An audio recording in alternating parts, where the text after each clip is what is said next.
मुख चंद्र राधा कृष्ण प्राण मोर जुगल किशोर गातिया माला तीर माला दिबो दोहरा गले गातिया माला तीर माला दिबो दोहरा गले ಆದರೆ ತುಲಿಯ ದಿಬೋ ಕರ್ಪೂರ ತಾಂಬೂಲೆ ಆದರೆ ತುಲಿಯ ದಿಬೋ ಕರ್ಪೂರ ತಾಂಬೂಲೆ ರಾಧಾ ಕೃಷ್ಣ ಪ್ರಾಣ ಮೂರ जुगल किशोर ललिता विशाखा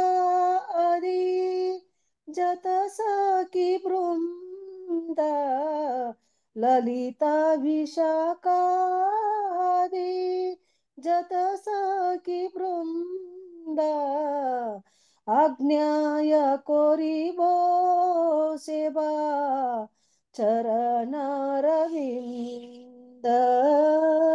आज्ञाय कोरिबो सेवा चरणारविंद राधा कृष्ण प्राण मोर जुगला किशोर श्री कृष्ण चैतन्य प्रभु दासरेणुदास श्री कृष्ण चैतन्य प्रभु दासरेणुदास सेवा अभिलाषा कोरे नरोत्तम दासा सेवाभिलाषा कोरे नरोत्तम दासा राधा कृष्ण प्राण मोर जुगला किशोर राधा कृष्ण प्राण मोर जुगला किशोर राधा कृष्ण प्राण मोर जुगला किशोर हरे कृष्ण कृष्ण कृष्ण हरे हरे हरे राम राम राम हरे हरे हरे कृष्ण कृष्ण कृष्ण हरे हरे हरे राम राम राम हरे हरे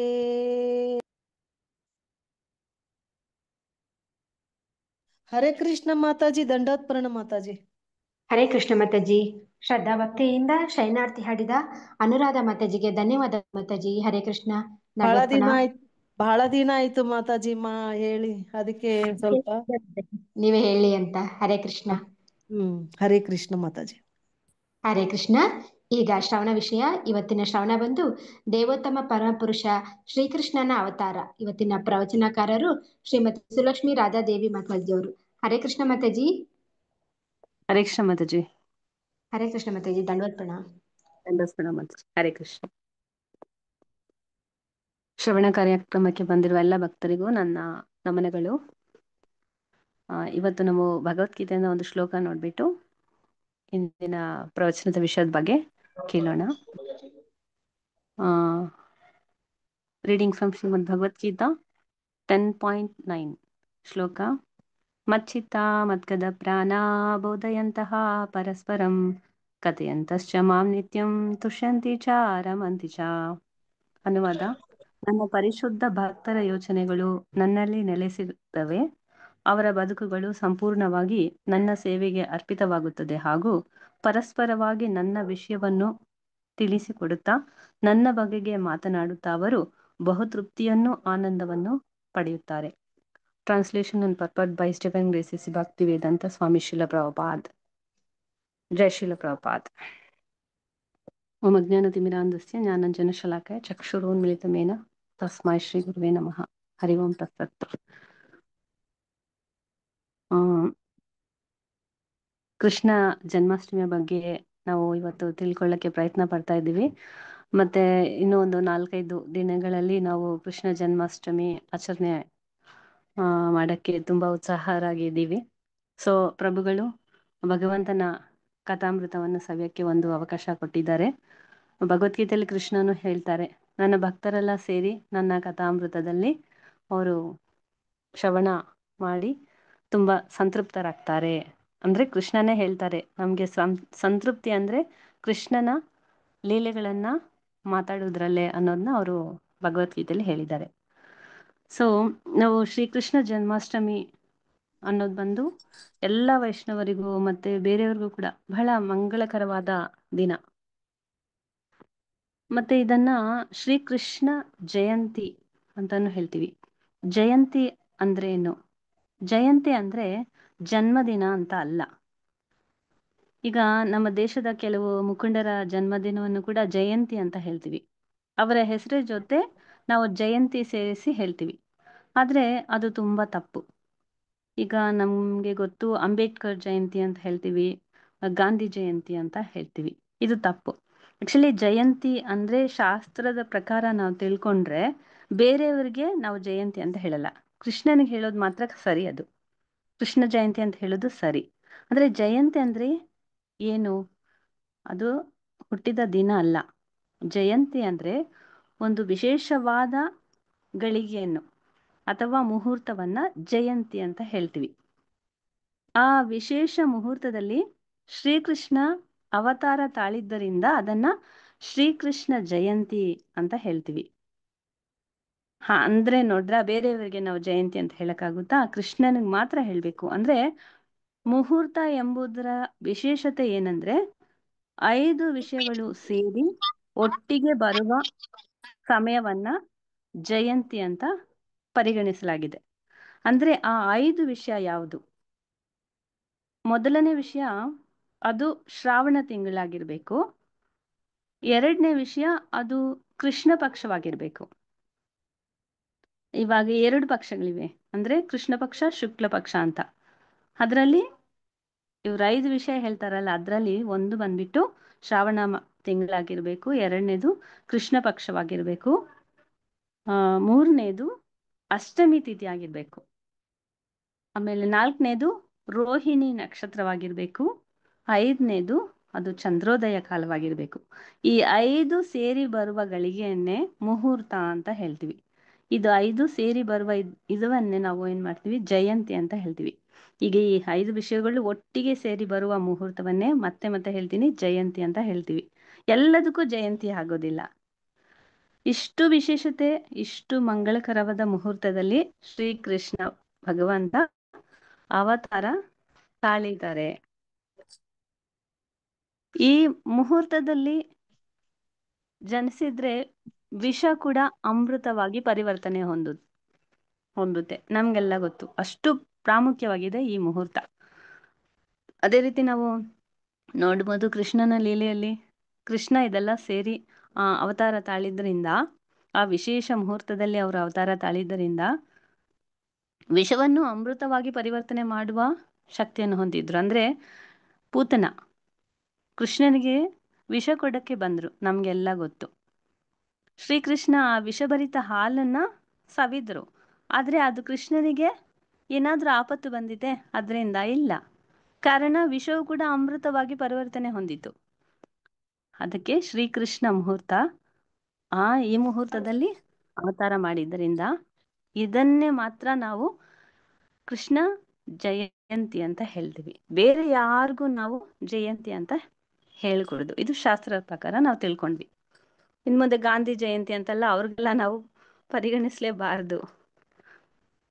ಇವಾಗ ನಾವ್ ಯಾಕೆ ಶ್ರೀಕೃಷ್ಣ ಜಯಂತಿಯನ್ನ ಆಚರಿಸ್ಬೇಕಂದ್ರೆ, ಅದರಿಂದ ನಮ್ಗೆ ಪ್ರಶ್ನೆ ಇರುತ್ತೆ, ಯಾಕೆ ಕೃಷ್ಣ ಜಯಂತಿ ಆಚರಣೆ ಮಾಡ್ಬೇಕು, ಅದರಿಂದ ನಮ್ಗೇನು ಪ್ರಯೋಜನ ಆಗುತ್ತೆ ಅಂತ ಪ್ರಶ್ನೆ ಇರುತ್ತೆ. ಇದಕ್ಕೆ ಆಚಾರ್ಯರು ಉತ್ತರವಾಗಿ ಏನ್ ಹೇಳ್ತಾರೆ ಅಂದ್ರೆ, ಜಯಂತಿ ಅಂದ್ರೆ ಮತ್ತೊಂದು ವ್ಯಾಖ್ಯಾನ ಕೊಡ್ತಾರೆ ಅವರು. ಜಯಂ ಕರೋತಿ ಇತಿ ಜಯಂತಿ ಅಂದ್ರೆ ಶ್ರೀಕೃಷ್ಣ ಜಯಂತಿ ಅಂತ ಹೇಳಲ್ಲಂದ್ರೂ ಪರವಾಗಿಲ್ಲ. ಯಾಕೆಂದ್ರೆ ಜಯಂತಿ ಅಂದ್ರೆ ಯಾವಾಗ್ಲೂ ಶ್ರೀಕೃಷ್ಣನಿದೆ ಜಯ ಅನ್ನೋದು. ಕೃಷ್ಣ ಅನ್ಲಿಲ್ಲ ಅಂದ್ರೂ ಪರವಾಗಿಲ್ಲ, ಜಯಂತಿ ಅಂದ್ರೆ ಕೃಷ್ಣನ ಸೇರಿದ್ದು. ಶ್ರೀಕೃಷ್ಣ ಜಯಂತಿ ಯಾರು ಆಚರಿಸ್ತಾರೋ ಅವರಿಗೆ ಯಾವಾಗ್ಲೂ ಜಯವಾಗುವುದು.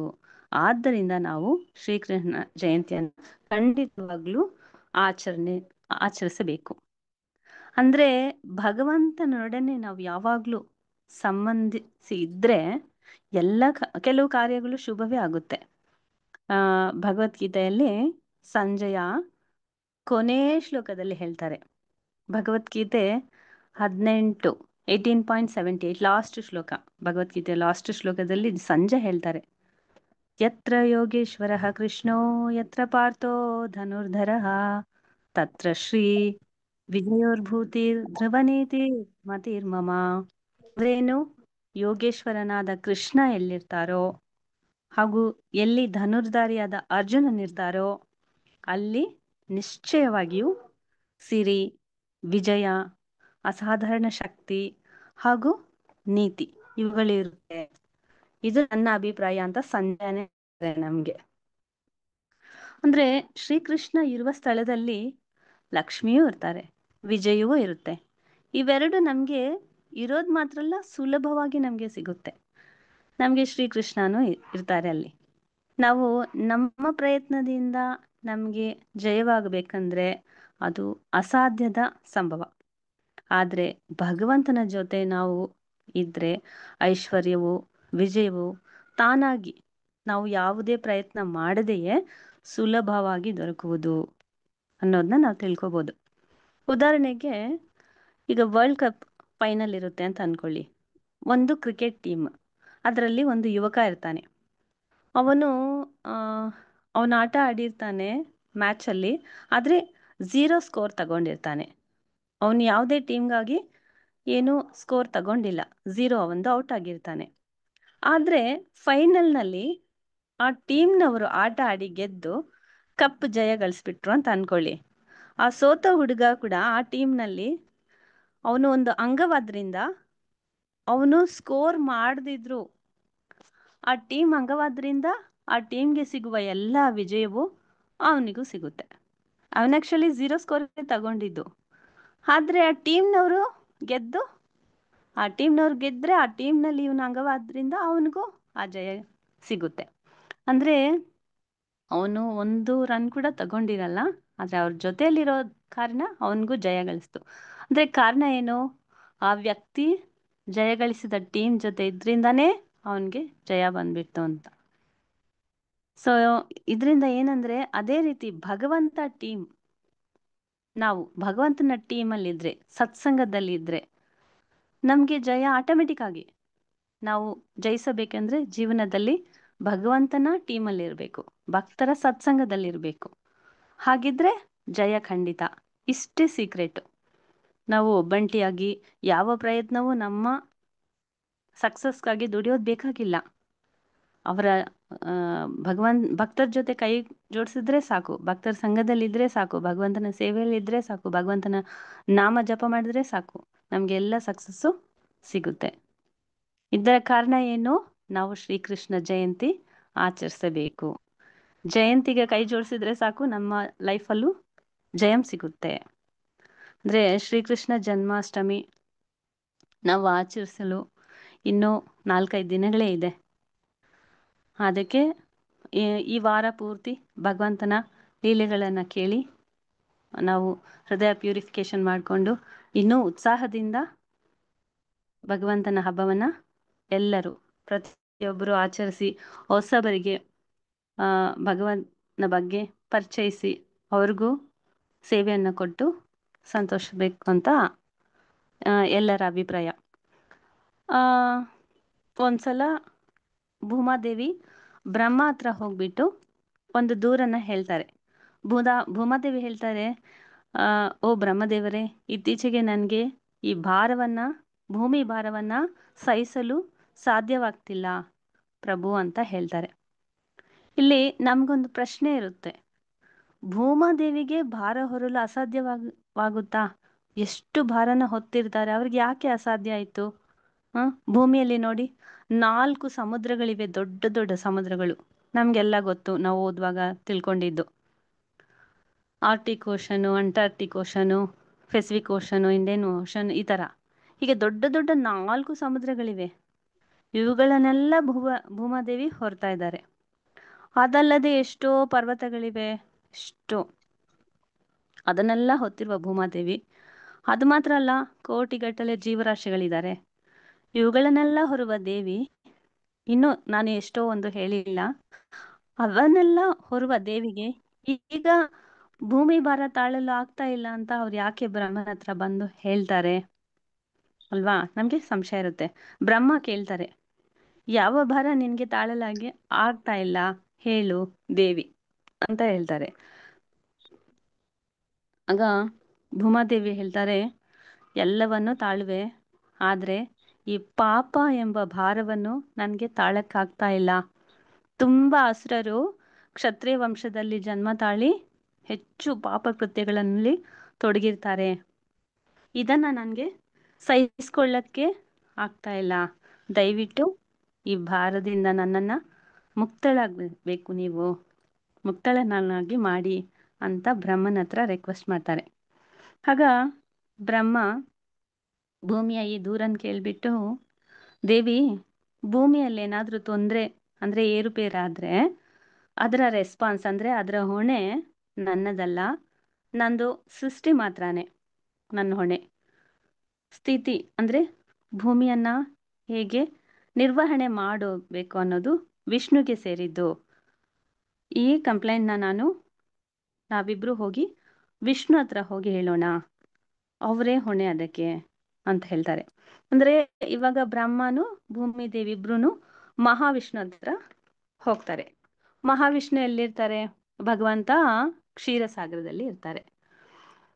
ಇಲ್ಲಿ ವಿಷ್ಣುವಿನ ಹತ್ರ ಅವರು ಹೋಗುವಾಗ ಭೂಮಾದೇವಿ ಗೋಮಾತೆಯ ರೂಪ ತಾಳ್ಕೊಂಡು ಹೋಗ್ತಾರೆ. ಹಾಗೆ ಭೂಮಾದೇವಿಗೆ ಹೋಗಲ್ಲ, ಅವರ ರೂಪ ಬದಲಾಯಿಸಿಕೊಂಡು ಹೋಗ್ತಾರೆ. ಏಕೆ ಗೋರೂಪ ತಾಳಿ ಹೋದ್ರೆ ಅಂದ್ರೆ, ಭಗವಂತನಿಗೆ ಗೋವಿಂದ ಎಂಬ ಹೆಸರು ಕೂಡ ಇದೆ. ಗೋವಿಂದ ಅಂದ್ರೆ ಗೋವುಗಳಿಗೆ ಆನಂದ ಕೊಡುವವರು ಶ್ರೀಕೃಷ್ಣ. ಗೋವಂದ್ರೆ ಕೃಷ್ಣನಿಗೆ ಪಂಚಪ್ರಾಣ. ಅದರಿಂದ ಭಗವಂತ ತಮ್ಮ ಎಲ್ಲ ಮುಖ್ಯ ಇಂಪಾರ್ಟೆನ್ಸ್ ವಿಷಯಗಳಿಗೆಲ್ಲ ಗೋ ಅಂತ ಅವರು ಕೋಡ್ ವರ್ಡ್ ಕೊಟ್ಟಿದ್ದಾರೆ. ನಾವು ನೋಡಿದ್ರೆ ಎಕ್ಸಾಂಪಲ್ಗೆ ನಾವು ತಿಲಕ್ ಇಟ್ಕೊಳ್ತೀವಲ್ಲ, ಅದಕ್ಕೆ ಹೆಸರೇನು ಅಂದ್ರೆ ಗೋಪಿ ಚಂದನ್. ಗೋವನ್ನ ಅವ್ರು ಕೋಡ್ ವರ್ಡ್ ಆಗಿ ಯೂಸ್ ಮಾಡ್ತಾರೆ ನೋಡಿ, ಗೋಪಿ ಚಂದನ್. ಕೃಷ್ಣನ ಹೆಸರೇ ಗೋವಿಂದ, ಕೃಷ್ಣ ಹೆಸರು ಗೋಪಾಲ, ಮತ್ತೊಂದು ಗೋಪಿನಾಥ, ಆಮೇಲೆ ಗೋಕುಲನಂದನ್, ಗೋಪಿಜನ ವಲ್ಲಭ, ಗೋವಿಂದ ಕುಂಡ, ಗೋಪಿ, ಗೋಪ ಬಾಲಕರು, ಹೀಗೆ ಎಲ್ಲ ಗೋ ಗೋ ಗೋ ಅಂತ ಭಗವಂತನಿಗೆ ಎಷ್ಟಿಷ್ಟ ನೋಡಿ. ಗೋಮಾತೆ ಅಂದ್ರೆ ಅಷ್ಟು ಪ್ರಿಯ. ಅದು ಮಾತ್ರ ಅಲ್ಲ, ಇನ್ನೂ ತುಂಬಾ ಮುಖ್ಯವಾದಂದ್ರೆ ಕೃಷ್ಣ ನಿತ್ಯವಾಗಿ ನಿವಸಿಸುವ ಭಗವಂತನ ನಿತ್ಯ ಧಾಮದ ಹೆಸರು ಗೋಲೋಕ ವೃಂದಾವನ. ಗೋಮಾತೆ ಹೆಸರೇ ಇಟ್ಟಿದ್ದಾರೆ ಭಗವಂತ ವಾಸ ಮಾಡೋ ಒಂದು ಧಾಮಕ್ಕೆ, ಗೋಮಾತೆ ಹೆಸರನ್ನೇ ಇಟ್ಟಿದ್ದಾರೆ ಗೋಲೋಕ. ಗೋವುಗಳ ಲೋಕ ಅದು. ನಾವಿವಾಗ ಅದನ್ನ ಸೇರ್ಬೇಕು ಅಂತ ಪ್ರಯತ್ನ ಪಡ್ತಾ ಇದ್ದೀವಿ, ಅದು ಗೋಲೋಕ. ಸೊ ಈ ಕಾರಣದಿಂದ ಇಂದ್ರ ಕೂಡ ನೋಡಿ, ಬ್ರಜವಾಸಿಗಳಿಗೆ ತೊಂದರೆ ಕೊಡುವ ಸಲುವಾಗಿ ಏನ್ ಮಾಡಿದ್ರು, ಮಳೆ ಸುರಿಸಿದಾಗ ಕೃಷ್ಣ ಗೋವರ್ಧನ್ ತೆಗೆದು ಸಂರಕ್ಷಣೆ ಮಾಡ್ತಾರೆ ಬ್ರಜವಾಸಿಗಳನ್ನೆಲ್ಲ. ಶ್ರೀಕೃಷ್ಣನ ಹತ್ರ ಆಮೇಲೆ ಗೊತ್ತಾಯ್ತು, ಶ್ರೀಕೃಷ್ಣ ಸುಪ್ರೀಂ ಪರ್ಸನಾಲಿಟಿ, ದೇವೋತ್ತಮ ಪರಮ ಪುರುಷ, ಅವರಿಗೆ ನಾನು ಈ ತರ ಅಪರಾಧ ಮಾಡ್ಬಿಟ್ನಲ್ಲ ಅಂತ ನಮ್ಗೆಲ್ಲ ಗೊತ್ತು ಗೋವರ್ಧನ್ ಲೀಲೆ. ಇವಾಗ ಇಂದ್ರ ಬಂದು ತಾವು ಮಾಡಿದ ತಪ್ಪಿಗೆ ಕ್ಷಮೆ ಕೋರಲು ಕೃಷ್ಣನ ಹತ್ರ ಹೋಗುವಾಗ್ಲೂ ಅವರು ತುಂಬಾ ಬುದ್ಧಿವಂತಿಕೆಯಿಂದ ಗೋಮಾತೆಯನ್ನ ಮುಂದೆ ಕರೆಸಿ ಹಿಂದೆಯಿಂದ ಇಂದ್ರ ಹೋದ್ರು. ಯಾಕೆಂದ್ರೆ ಗೋಮಾತೆ ಅಂದ್ರೆ ತುಂಬಾ ಇಷ್ಟ ಕೃಷ್ಣನಿಗೆ. ಮತ್ತೆ ಎದ್ರಲ್ಲಿ ಬಂದವರು ಗೋಮಾತೆನ ನೋಡ್ಬಿಟ್ರೆ ಕೃಷ್ಣ ಹಿಂದೆ ಯಾರು ಬರ್ದಿದ್ದಾರೆ, ಏನ್ ವಿಷಯ, ಇವ್ರು ನನ್ಗೆ ಅಪರಾಧ ಮಾಡಿದ್ದಾರೆ, ಏನು ಕೃಷ್ಣ ಅನ್ಕೊಂಡೋದೇ ಇಲ್ಲ. ಆ ತಪ್ಪಿಂದ ತಪ್ಸ್ಕೊಳ್ಳಕ್ಕೆ ಇಂದ್ರ ಏನ್ ಮಾಡ್ತಾರೆ, ಅವರು ತುಂಬಾ ಬುದ್ಧಿವಂತಿಕೆಯಿಂದ ಗೋವನ್ನ ಕಳಿಸಿ ಅವ್ರ ಹಿಂದೆ ಹೋಗ್ತಾರೆ. ಅದೇ ರೀತಿನೇ ಇಲ್ಲಿ ಕೂಡ ಭೂಮಾದೇವಿ ಏನ್ ಮಾಡ್ತಾರೆ, ನನ್ನ ರಿಕ್ವೆಸ್ಟ್ ವಿಷ್ಣು ಕೇಳಬೇಕು ಅಂತ ಭೂಮಾದೇವಿ ಗೋರೂಪ ತಾಳಿ ಭಗವಂತನ ಹತ್ರ ಹೋಗಿ ಹೀಗೆ ಭಾರ ಹೆಚ್ಚಾಗಿದೆ ಅಂತ ಏನು ಬ್ರಹ್ಮ ಹತ್ರ ಹೇಳಿದ್ರು ಅದೇ ರಿಕ್ವೆಸ್ಟ್ ಮಾಡ್ತಾರೆ. ನನ್ನನ್ನು ನೀವು ರಕ್ಷಿಸ್ಬೇಕು ಭಗವಂತ ಅಂತ ಕೇಳ್ತಾರೆ. ಅವಾಗ ಶ್ರೀಕೃಷ್ಣ ಹೇಳ್ತಾರೆ, ವಿಷ್ಣು, ಓ ದೇವಿ ಚಿಂತಿಸ್ಬೇಡ, ನಾನು ಭೂಮಿಯಲ್ಲಿ ಅವತರಿಸಿ ನಿನ್ನ ಭಾರವನ್ನು ನಾನು ತೀರಿಸ್ತೀನಿ, ನಿನ್ನನ್ನು ರಕ್ಷಣೆ ಮಾಡ್ತೀನಿ, ನೀನು ಏನು ಚಿಂತಿಸಬಾರ್ದು ಅಂತ ಹೇಳ್ತಾರೆ. ಆಮೇಲೆ ಶ್ರೀಕೃಷ್ಣ ತೀರ್ಸಿದ್ರ, ಹೇಳಿದ್ರು ಭೂಮಾದೇವಿಗೆ. ಆದ್ರೆ ತೀರ್ಸಿದ್ರ ಅಂದ್ರೆ ಎಸ್ ತೀರ್ಸಿದ್ರು, ಆದ್ರೆ ಕೆಲವು ಟೈಮ್ ಆಯ್ತು. ತುಂಬಾ ವರ್ಷ ಆದ್ಮೇಲೆ ಅವರು ಭೂಮಾದೇವಿ ರಿಕ್ವೆಸ್ಟ್ನ ಅವರು ಸರಿ ಮಾಡಿಸಿದ್ರು. ಅಂದ್ರೆ ಈಗ ನಾವು ಎಷ್ಟೊಂದು ತೊಂದರೆಗಳನ್ನ ಸರಿಪಡಿಸಕ್ಕೆ ಭಗವಂತನ ಹತ್ರ ಹೋಗಿ ನಾವು ಕೂಡ ಭೂಮಾದೇವಿ ತರಾನೇ ಪ್ರಾರ್ಥನೆ ಮಾಡ್ತೀವಿ. ನಮಗೇನು ಅಂದ್ರೆ ನಾವ್ ಯಾವತ್ತು ಪ್ರೇಯರ್ಸ್ನ ಭಗವಂತನ ಹತ್ರ ಇಡ್ತೀವೋ ಅವತ್ತೇ, ನಾನು ಇವಾಗ ಮಾರ್ನಿಂಗ್ ಹೋದ್ರೆ ಅಂದ್ರೆ ಅವತ್ ನೈಟೇ ನನ್ಗೆ ಸರಿ ಆಗ್ಬೇಕು. ಈ ತರ ಬದಲಾಯಿಸ್ಬೇಕು ಕೃಷ್ಣ, ನಾನು ರಿಕ್ವೆಸ್ಟ್ ಮಾಡ್ದೆಲ್ಲ, ನಾನು ಪ್ರಾರ್ಥನೆ ಮಾಡ್ದೆಲ್ಲ, ನಾನು ಹರಿನಾಮ ಜಪ ಮಾಡ್ದೆಲ್ಲ, ಯಾಕೆ ಇನ್ನೂ ಬದಲಾಯಿಸಿಲ್ಲ ನೀವು ಅಂತ ಕೇಳ್ತೀವಿ. ಆದ್ರೆ ಎಷ್ಟು ದಿನ ಆಗುತ್ತೆ, ಕೆಲವು ಸಮಯ ಕಾಯ್ಬೇಕು. ಭೂಮಾದೇವಿನೂ ಕಾಯ್ತಾ ಇದ್ರು.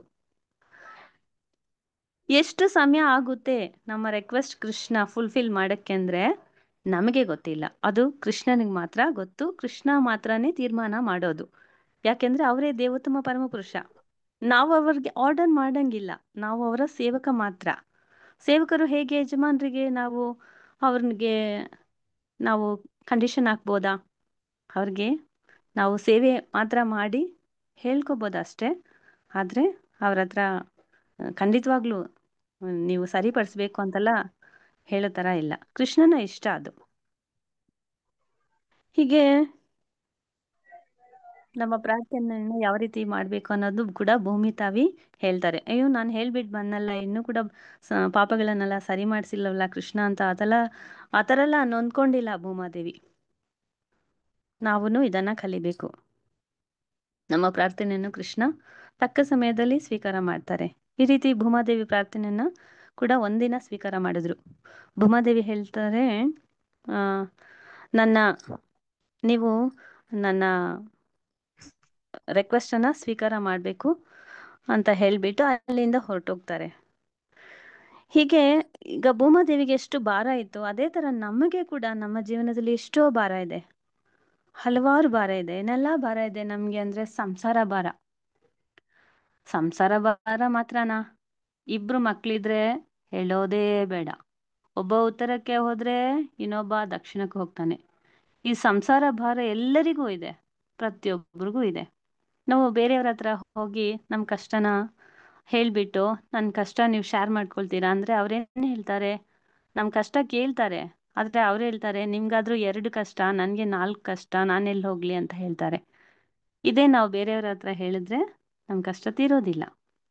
ಸೊ ನಮ್ಮ ಭಾರವನ್ನ ಪೂರ್ತಿಯಾಗಿ ಸ್ವೀಕಾರ ಮಾಡಿ ಅದನ್ನ ರಕ್ಷಿಸೋದು ಶ್ರೀಕೃಷ್ಣ ಮಾತ್ರನೇ.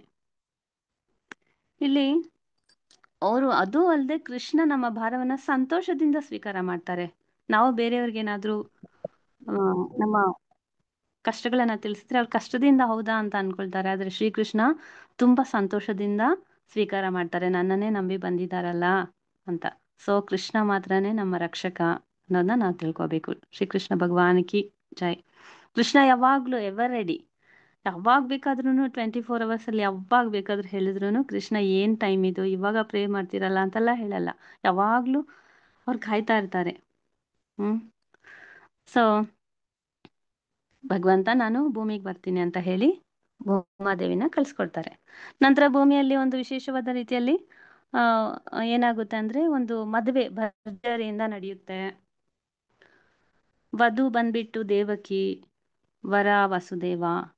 ಇಬ್ರಿಗೂ ಕಂಸ ಮದುವೆ ಮಾಡಿರ್ತಾರೆ. ಈಗ ಹೊಸ ದಂಪತಿಗಳ ಗೃಹ ಪ್ರವೇಶಕ್ಕೆ ಇಬ್ಬರನ್ನ ರಥದಲ್ಲಿ ಬಿಟ್ಟು ಬರೋಕ್ಕೆ ವಧುವಿನ ಅಣ್ಣ ಕಂಸ ಏನು ಮಾಡ್ತಾರೆ, ದೇವಕಿನ ಕರ್ಕೊಂಡು ಹೋಗ್ತಾರೆ. ದೇವಕಿ ವಸುದೇವರನ್ನ ಕಂಸ ರಾಜ ಅದರಿಂದ ತುಂಬ ಆಡಂಬರದಿಂದ ಕರ್ಕೊಂಡು ಹೋಗ್ತಾರೆ. ಇದೆಲ್ಲ ಕೃಷ್ಣ ಬುಕ್ಕಲ್ಲಿ ತುಂಬ ವಿವರವಾಗಿದೆ, ಎಲ್ಲರೂ ಓದ್ಕೋಬೇಕು. ಅಲ್ಲಿ ಕಂಸನ ಅರಮನೆ ತುಂಬ ಭರ್ಜರಿಯಾಗಿತ್ತು, ಅವರ ರಾಜ್ಯವೇ ಬಹಳ ಉನ್ನತವಾಗಿತ್ತು. ಆಚಾರ್ಯರು ಹೇಳ್ತಾರೆ, ಈ ಕಂಸನ ಅರಮನೆ ಎಷ್ಟು ದೊಡ್ಡದಂದ್ರೆ 2 ಕಿಲೋಮೀಟರ್ ಉದ್ದನೂ ಇತ್ತು, 2 ಕಿಲೋಮೀಟರ್ ಅಗಲನೂ ಇತ್ತು. ಅಷ್ಟು ದೊಡ್ಡ ಅರಮನೆ ಅಂತೆ ಕಂಸನದು. ಅರಮನೆ ಅಂಗಳವೂ ಅಷ್ಟೇ ದೊಡ್ಡದು. 4 ಬೀದಿಗಳಿರುತ್ತೆ, ರಸ್ತೆಗಳಿರುತ್ತೆ, ಆ ಕಡೆ ಈ ಕಡೆ, ಪೂರ್ವ ಕಡೆ, ಪಶ್ಚಿಮ ಕಡೆ, ಉತ್ತರ ಕಡೆ, 4 ದಿಕ್ಕುಗಳಲ್ಲೂ ಈಗೆಲ್ಲ ರಸ್ತೆಗಳಿರುತ್ತೆ. ಎಷ್ಟು ದೊಡ್ಡದಾಗಿರುತ್ತೆ ನೋಡಿ ಒಂದು ಅರಮನೆಗೆ. ಕಂಸ ದೊಡ್ಡ ರಥದಲ್ಲಿ ದೇವಕಿಯನ್ನ ಮತ್ತೆ ವಸುದೇವರನ್ನ ಕರೆದೊಯ್ತಾ ಇದ್ದಾರೆ. ಕರೆದೊಯ್ಯುವಾಗ ಒಂದು ಅಸರೀರಿ ಕೇಳಿಸ್ತು ಕಂಸನಿಗೆ. ಇವಾಗ ನೋಡಿ, ಆ ಅಸರೀರಿ ಅಂದ್ರೆ ಏನು ಅಂದ್ರೆ ಶರೀರ ಇಲ್ಲದ ಧ್ವನಿ, ಆ ಶರೀರ ಅಸರೀರಿ ಅಂತ. ಇವಾಗ ಯಾರು ಕಾಣಲ್ಲ, ಆದ್ರೆ ಪ್ರತಿಧ್ವನಿ ಮಾತ್ರ ಕೇಳಿಸುತ್ತೆ. ಆ ಅಸರೀರಿ ಕಂಸನನ್ನ ನೋಡಿ, ಹೇ ಮುಟ್ಟಾಳ, ಏ ಮೂಡನೆ ನಿಲ್ಲು ಅಂತ ಹೇಳ್ತು. ಕಂಸನ ಅಲ್ಲಿ ಆಳುಗಳು ಸಾವಿರಾರು ಜನರಿದ್ರು, ಸೇವಕರು ಕಂಸನಿಗೆ.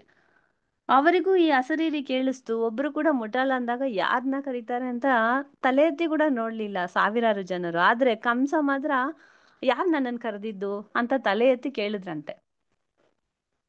ಅಂದ್ರೆ ಇದು ಒಂದು ಹಾಸ್ಯ ತರ ಇದೆ. ಯಾರೂ ತಿರುಗಿ ನೋಡಿಲ್ಲ, ಕಂಸ ಮಾತ್ರನೇ ತಿರುಗಿ ನೋಡಿ ನನ್ನನ್ನು ಯಾರು ಕರೆದ್ರು ಅಂತ ಕೇಳ್ತಾರಂತೆ. ಅಂದ್ರೆ ಕಂಸನಿಗೆ ಗೊತ್ತು ನಾವು ಒಂದು ಮುಟ್ಟಾಳ ಅಂತ, ಅವರೇ ಅರ್ತಿದ್ರು. ಕಂಸನಿಗೆ ನಿಜವಾಗ್ಲೂ ಕೋಪನೇ ಬಂದಿಲ್ಲ, ಯಾರು ನನ್ನನ್ನು ಮುಟ್ಟಾಳ ಅಂತ ಕರೆದಿದ್ದು ಅಂತ. ನಾವು ಕೂಡ ಅನ್ಕೋಬಹುದು, ಕೂಡ ಮುಟ್ಟಾಳರೇ ಅಂತ ಶಂಕರಾಚಾರ್ಯರು ಹೇಳ್ತಾರೆ. ನಮ್ಗೆ ಎಷ್ಟು ಕೋಪ ಬರುತ್ತೆ. ಯಾಕೆ ಮುಟ್ಟಾಳರು ಅಂತ ಶಂಕರಾಚಾರ್ಯ ಹೇಳ್ತಾರೆ. ಭಜ ಗೋವಿಂದಂ ಭಜ ಗೋವಿಂದಂ ಅಂದ್ರೆ ಭಗವಂತನ ನಾಮವನ್ನ ಎದುವರೆಗೂ ಯಾರವರೆಗೂ ತಗೊಳ್ಳೋದಿಲ್ವೋ ಅಂಥವರೆಲ್ಲ ಮುಟ್ಟಾಳರು ಅಂತ ಶಂಕರಾಚಾರ್ಯ ಹೇಳ್ತಾರೆ. ಸಂಪ್ರಾಪ್ತೇರ್ ಸನ್ ನಿಹಿತೆ ಕಾಲೆ, ಸಂಪ್ರಾಪ್ತೇರ್ ಸನ್ ನಿಹಿತೆ ಕಾಲೆ, ನಹಿ ನಹಿ ರಕ್ಷತೆ ಡುಕರಂಕರನೆ, ಭಜ ಗೋವಿಂದಂ ಭಜ ಗೋವಿಂದಂ ಗೋವಿಂದಂ ಭಜ ಮೂಢಮತೆ. ಮುಟ್ಟಾಳರೇ ಗೋವಿಂದನನ್ನ ಸ್ಮರಿಸಿ ಅಂತ ಹೇಳ್ತಾರೆ. ಯಾರು ಜಪ ಮಾಡಲ್ವ ಅವರೆಲ್ಲ ಏನು ಮುಟ್ಟಾಳರೇ.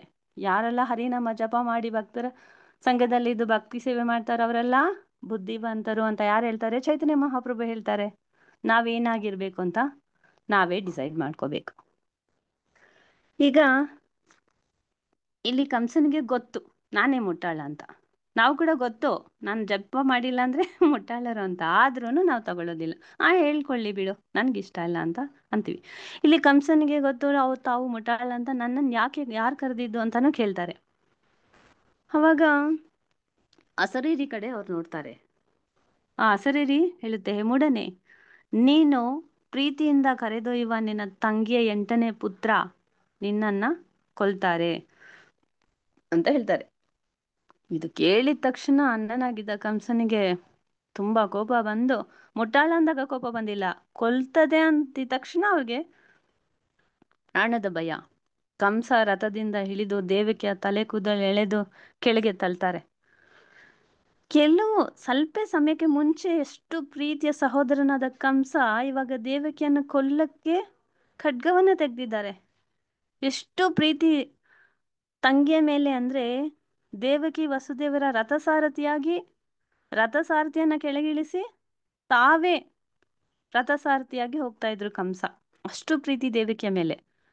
ಆದ್ರೆ ಈ ಅಸರೀರಿಯ ಒಂದು ವಾಕ್ಯ ಕೇಳಿ ದೇವಕಿಯನ್ನ ಕೊಲ್ಲಲು ಯತ್ನ ಮಾಡ್ತಾರೆ. ಇದೇ ಭೌತಿಕ ಸಂಬಂಧದ ವಿಷಯ ನೋಡಿ. ಭೌತಿಕ ವಿಷಯದ ಸಂಬಂಧ ಇಂತಹದೇ. ನಮ್ಗೆ ಯಾವಾಗ ಆಪತ್ತು ಬರುತ್ತೆ ಇದರ ಸಂಬಂಧದಿಂದ ಅಂತ ನಮ್ಗೆ ಗೊತ್ತಿಲ್ಲ. ನಾವು ಎಲ್ಲ ಸಂಬಂಧವನ್ನ ಇಟ್ಕೊಂಡಿರ್ತೀವಿ, ಅವ್ರು ಕಾಪಾಡ್ತಾರೆ ಇವ್ರು ಕಾಪಾಡ್ತಾರೆ ಅಂತ. ಅವರೇ ನಮ್ಗೆ ಶತ್ರು ಆಗ್ತಾರೆ. ಅಂದ್ರೆ ಇಂದಿನ ಮಿತ್ರನೇ ನಾಳೆ ಶತ್ರು. ಇದೇ ನಮ್ಮ ಸ್ಥಿತಿ. ಈಗ ನೋಡಿ, ಶ್ರೀರಾಮನಿಗೆ ಕೌಸಲ್ಯಗಿಂತ ತುಂಬಾ ಪ್ರೀತಿಯಾದ ಕೈಕೇಯಿ, ರಾಮನ ಮೇಲೆ ಪ್ರೀತಿ ಪ್ರಾಣ, ಅವರೇ ಶತ್ರು ಆದ್ರು. ನೀನ್ ಕಾಡಿಗೆ ಹೋಗ್ಬೇಕು ಅಂತ ಹೇಳ್ಬಿಟ್ರು. ದೇವಕಿಯ ಶತ್ರು ಕಂಸ ಆಗ್ಬಿಟ್ರು. ಪ್ರಹ್ಲಾದರ ಶತ್ರು ಅಪ್ಪನೇ ಹಿರಣ್ಯಕಶಿಪು ಆದ್ರು. ಇದೆಲ್ಲ ನಮ್ಗೆ ಪಾಠ. ರಾವಣನ ಏನ್ ಮಾಡ್ತಾರೆ, ವಿಭೀಷಣ ಯಾವಾಗ್ಲೂ ರಾಮ ಅಂತ ಜಪ ಮಾಡ್ತಾರೆ ಅಂತ ಶತ್ರುವಾಗಿ ಅವರು ಡೀಲ್ ಮಾಡ್ತಾ ಇದ್ರು. ಯಾರಿಗೆ ಶತ್ರು ಆಗ್ತಾರೆ ಗೊತ್ತೇ ಇಲ್ಲ, ಆಗೋದಿಲ್ಲ. ಈಗ ದೇವಕಿಯ ಕೂದಲನ್ನು ಎಳೆದ್ರು ಕಂಸ. ಶಾಸ್ತ್ರಗಳು ಏನ್ ಹೇಳುತ್ತೆ ಅಂದ್ರೆ, ಸುಮಂಗಲಿಯರ ತಲೆಯ ಕೂದಲನ್ನು, ಆ ತಲೆಯ ಕೂದಲಲ್ಲಿ ಮೃತ್ಯು ದೇವತೆ ವಾಸವಾಗಿರ್ತಾರಂತೆ. ಅದರಿಂದ ಯಾರಾದ್ರೂ ಹೆಣ್ಣನ್ನು ಅಗೌರವದಿಂದ ನಡೆಸಲು ಅವರ ಕೂದಲನ್ನು ಯಾರಾದ್ರೂ ಎಳೆದ್ರೆ, ಇವಾಗ ಏನೋ ನಮ್ಗೆ ಜಗಳ ಆದ್ರೂ ಕೂಡ ತಲೆ ಕೂದಲನ್ನ ಎಳಿತಾರೆ ನೋಡಿ, ಅವಮಾನದಿಂದ ಅಗೌರವದಿಂದ ಆ ತರ ಎಳೆದ್ರೆ ಅವರಿಗೆ ಅತಿ ಬೇಗ ಮರಣ ಸಂಭವಿಸುತ್ತಂತೆ. ಅಂದ್ರೆ ಇದ್ರ ಮುಂಚೆ ದ್ರೌಪದಿಯ ಕೂದಲನ್ನು ಕೂಡ ಯಾರು ಎಳ್ದಿದ್ದು? ದುಶ್ಯಾಸನ. ವಸ್ತ್ರಾಭರಣ ಆಗುತ್ತಲ್ಲ, ಅವಾಗ ದುಶ್ಯಾಸನ ಅದೇ ತಲೆ ಕೂದಲನ್ನ ಎಳ್ಕೊಂಡ್ ಬಂದ್ರು ಆ ಸಭೆಗೆ. ದುಶ್ಯಾಸನ ಮರಣ ಹೊಂದಿದ್ರು ಕೊನೆಗೆ.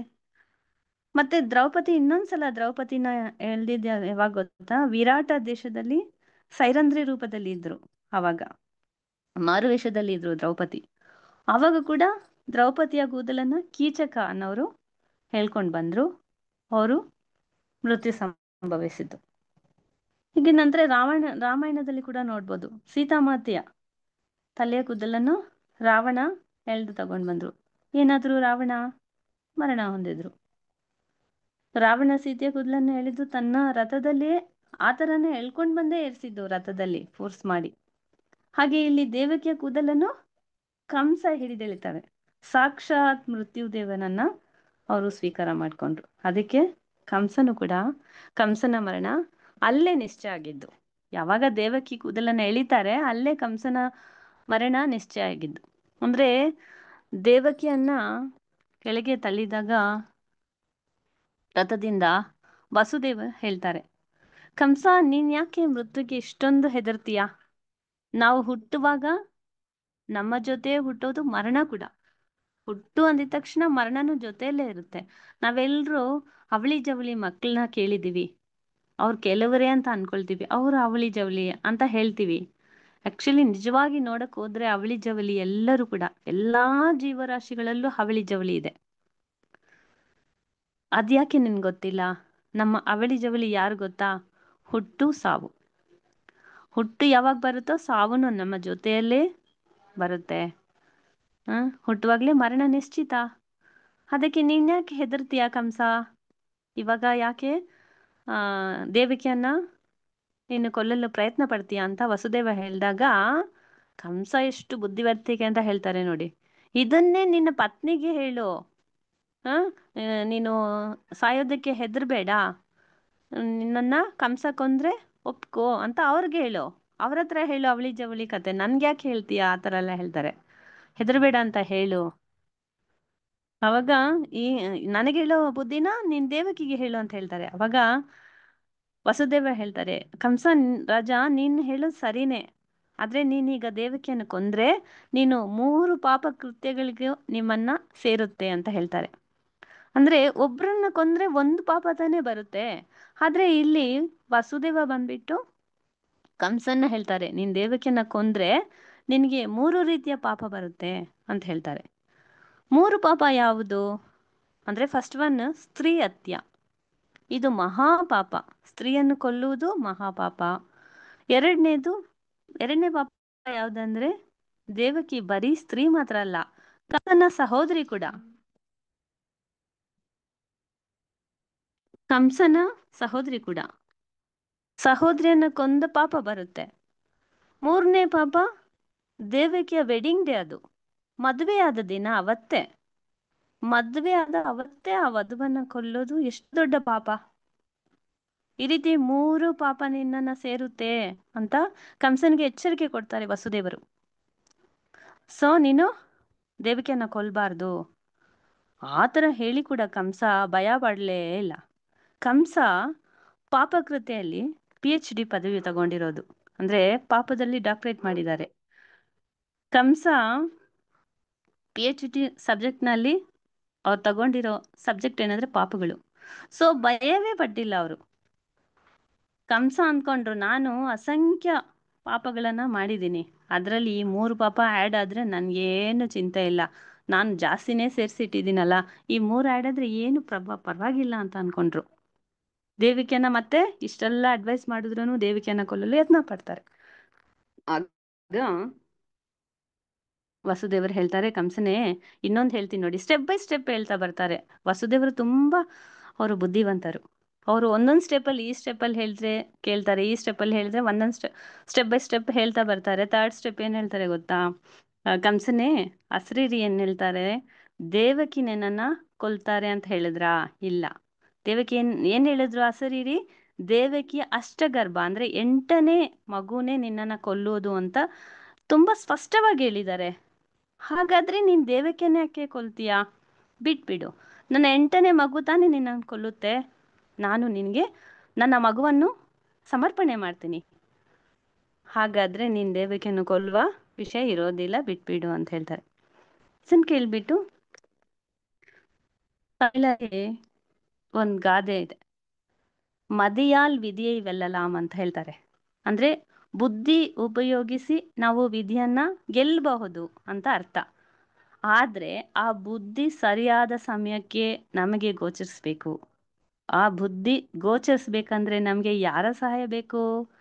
ಭಗವಂತನ ಸಹಾಯ ಬೇಕು. ಮತ್ತ ಸ್ಮೃತಿ ಜ್ಞಾನಂ ಅಪೋಹನಂ ಚ. ಸ್ಮೃತಿ ಅಂದ್ರೆ ಆ ಸ್ಮರಣೆ ಕೊಡೋದು ಭಗವಂತ ಮಾತ್ರನೇ. ಆದ್ರೆ ನಾವು ಭಗವಂತನ ಡಿಪೆಂಡ್ ಆಗಿದ್ದೀವಾ? ಅದು ಕ್ವಶನ್ ಇಲ್ಲಿ. ಈಗ ಕಂಸ ಏನ್ ಮಾಡ್ತಾರೆ, ದೇವಕಿ ವಸುದೇವರನ್ನ ಒಂದು ವಿಶೇಷ ಸೆರೆಮನೆಯಲ್ಲಿರ್ತಾರೆ. ಮುಂಚೆ ಕಂಸನ ರಾಜ್ಯದಲ್ಲಿ ಹಲವಾರು ಸೆರೆಮನೆಗಳಿದ್ರೂ ಕೂಡ ದೇವಕಿ ವಸುದೇವರಿಗಂತಾನೆ ಕಂಸ ತನ್ನ ಅರಮನೆ ಪಕ್ಕದಲ್ಲೇ ಒಂದು ಹೊಸ ಕಾರಾಗೃಹ ಮಾಡ್ತಾರೆ. ಅದರಲ್ಲಿ ದೇವಕಿ ವಸುದೇವರನ್ನ ಸೆರೆ ಇಡ್ತಾರೆ. ಮಥುರಾನಲ್ಲಿ ನಾವು ಕೃಷ್ಣ ಜನ್ಮಸ್ಥಾನಕ್ಕೆ ನೋಡಕ್ಕೆ ಹೋದ್ರೆ ಅಲ್ಲಿ ಕಂಸನ ಅರಮನೆ ನೋಡ್ಬೋದು. ಆ ಅರಮನೆ ಕೆಳಗಡೆನೆ ವಸುದೇವ ಅವರನ್ನ ಹಾಕಿದ ಸೆರೆಮನೆ ಇದೆ. ಅದು ದೊಡ್ಡ ಕಾರಾಗೃಹ ಅಲ್ಲ, ಇಬ್ರು ಮಾತ್ರ ಇರಕ್ ಮಾತ್ರ, ವಾಸುದೇವ ಮತ್ತು ದೇವಕಿ ಇರಕ್ ಮಾತ್ರ ಇರೋ ಚಿಕ್ಕ ಒಂದು ಕಾರಾಗೃಹ. ಅವ್ರಿಗಾಗಿ ಸ್ಪೆಷಲ್ ಆಗಿ ತಯಾರಿ ಮಾಡಿದ್ದು. ಯಾಕೆಂದ್ರೆ ಕಂಸ ಯಾವಾಗ್ಲೂ ಅವ್ರನ್ನ ವಾಚ್ ಮಾಡ್ತಾನೆ ಇರಬೇಕು ಅಂತ ಅವ್ರ ಜೊತೆಲೆ ಅವರು ಅರಮನೆ ಕೆಳಗಡೆನೆ ಇಟ್ಕೊಂಡಿದ್ದಾರೆ. ಇವಾಗ ಅದರಲ್ಲಿ ಸುರಂಗ ದಾರಿ ಅಂತಾರೆ, ಸುರಂಗ ಪಾದ ಅಂತ ತಮಿಳಲ್ಲಿ ಹೇಳ್ತಾರೆ.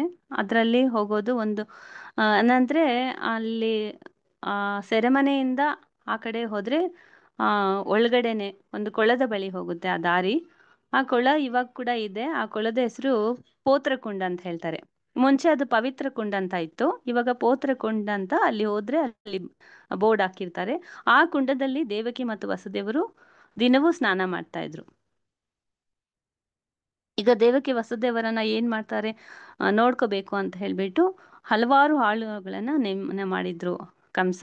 ಆಳುಗಳ ಹತ್ರ ಹೇಳ್ತಾರೆ, 24 ಗಂಟೆ ನೀವು ನಿದ್ರೆ ಮಾಡ್ತಿರೋ ಇಲ್ವೋ ಗೊತ್ತಿಲ್ಲ, ಅಲ್ಲಿ ನೀವು ನೋಡ್ಕೊಳ್ತಾ ಇರ್ಬೇಕು, ಮಗು ಹುಟ್ಟಿದ ತಕ್ಷಣ ನನಗೆ ತಿಳಿಸ್ಬೇಕು, ತಡನೇ ಮಾಡಬಾರ್ದು ಅಂತ ಹೇಳಿರ್ತಾರೆ ಕಂಸ. ಮೊದಲ ಪುತ್ರ ಜನನ ಆಗುತ್ತೆ. ಅದಕ್ಕೆ ದೇವಕಿ ಮತ್ತು ವಸುದೇವರು ನಾಮಕರಣ ಮಾಡ್ತಾರೆ ಕೀರ್ತಿಮಾನ್ ಅಂತ. ತುಂಬಾ ಸುಂದರವಾದ ಮಗು, ಮೊದಲ ಮಗು. ಆದ್ರೆ ತುಂಬಾ ಅವ್ರಿಗೆ ದುಃಖ ಆಗುತ್ತೆ. ಇವಾಗ ಮೊದಲ ಮಗುವನ್ನ ಕೊಲ್ಲಲು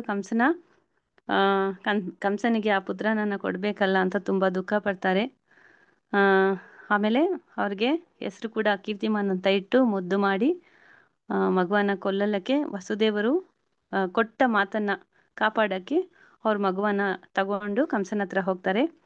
ಕಂಸ ಆ ಮಗುವನ್ನ ನೋಡಿದ ತಕ್ಷಣ ನಿಜವಾಗ್ಲೂ ಒಂದು ವಾತ್ಸಲ್ಯ ಭಾವ ಹುಟ್ಟುಬಿಡ್ತಂತೆ ಕಂಸನಿಗೆ. ತನ್ನ ತಂಗಿಯ ಮಗು ಆ ಮಗುಗೆ ಕಂಸ ಮಾವ ಆಗ್ತಾರೆ. ಶಾಸ್ತ್ರದಲ್ಲಿ ಮಾವನಿಗೆ ಮುಖ್ಯ ಒಂದು ಸ್ಥಾನ ಇದೆ. ಸೊ ವಾತ್ಸಲ್ಯ ತುಂಬಾ ತುಂಬಿ ಹರಿತಂತೆ ಕಂಸನಿಗೆ ಕೂಡ. ಸೊ ಆ ಮಗುನ ನೋಡ್ಬಿಟ್ಟು ಕೊಲ್ಬೇಕು ಅಂತ ಕಂಸನಿಗೆ ನಿಜವಾಗ್ಲೂ ಮನಸ್ಸೇ ಆಗಿಲ್ಲ ಅಂತ ಅವರೇ ಕೇಳಿದ್ರು, ಆದ್ರೂ ಆಗ್ಲಿಲ್ಲ. ಆಮೇಲೆ ಮನಸ್ಸು ಚೇಂಜ್ ಮಾಡ್ಕೊಂಡ್ರು ಮಾಡಿ ಕಂಸ ಏನ್ ಹೇಳ್ತಾರೆ, ನೀನು ಈ ಮಗುವನ್ನ ತಗೊಂಡೋಗು, ಯಾಕೆಂದ್ರೆ ಅಸರೀರಿ 8ನೇ ಮಗು ತಾನೇ ನನ್ಗೆ ಕೊಲ್ಲುತ್ತೆ ಅಂತ ಹೇಳ್ತು. ಸೊ ನೀನ್ 8ನೇ ಮಗುವನ್ನ ಕೊಟ್ರೆ ಸಾಕು, ಈ ಮಗು ನನ್ಗೆ ಬೇಡ, ನೀನ್ ತಗೊಂಡೋಗು ಅಂತ ಕಂಸ ವಸುದೇವರ ಹತ್ರ ಕೊಟ್ಬಿಡ್ತಾರೆ. ವಸುದೇವರ ಹತ್ರ ಮಗುನ ಕೊಟ್ಟಿದ ತಕ್ಷಣ ವಸುದೇವರಿಗೆ ನಿಜವಾಗ್ಲೂ ದುಃಖನೇ ಆಯ್ತಂತೆ, ಸಂತೋಷ ಆಗಿಲ್ಲ. ನಮ್ಗೆ ಇಲ್ಲಿ ಒಂದು ಪ್ರಶ್ನೆ ಬರ್ಬೋದು. ಸಾಯ್ಬೇಕಿದ್ದ ಮಗು ಜೀವಂತವಾಗಿ ಮರಳಿ ಪಡೆದ ಮೇಲೆ ವಸುದೇವರಿಗೆ ನಿಜವಾಗ್ಲೂ ಸಂತೋಷ ಆಗ್ಬೇಕು, ಯಾಕೆ ಅವ್ರಿಗೆ ದುಃಖ ಆಯ್ತು? ಕಾರಣ ಏನಂದ್ರೆ ಮಗುವನ್ನ ಕೊಟ್ಟಿದ್ದು ಕಂಸ. ಕಂಸನ ಬುದ್ಧಿ ಅಸುರ ಬುದ್ಧಿ. ಅಸುರ ಬುದ್ಧಿ ಯಾವಾಗ ಬೇಕಾದ್ರೂ ಬದಲಾಗ್ಬೋದು. ಸೊ ಕಂಸ ದೇವಕಿಯನ್ನ ನೋಡಿ ಮದ್ವೆ ಮಾಡಿ ರಥದಲ್ಲಿ ಏರ್ಸ್ಕೊಂಡು ಹೋಗ್ತಾ ಇದ್ರು.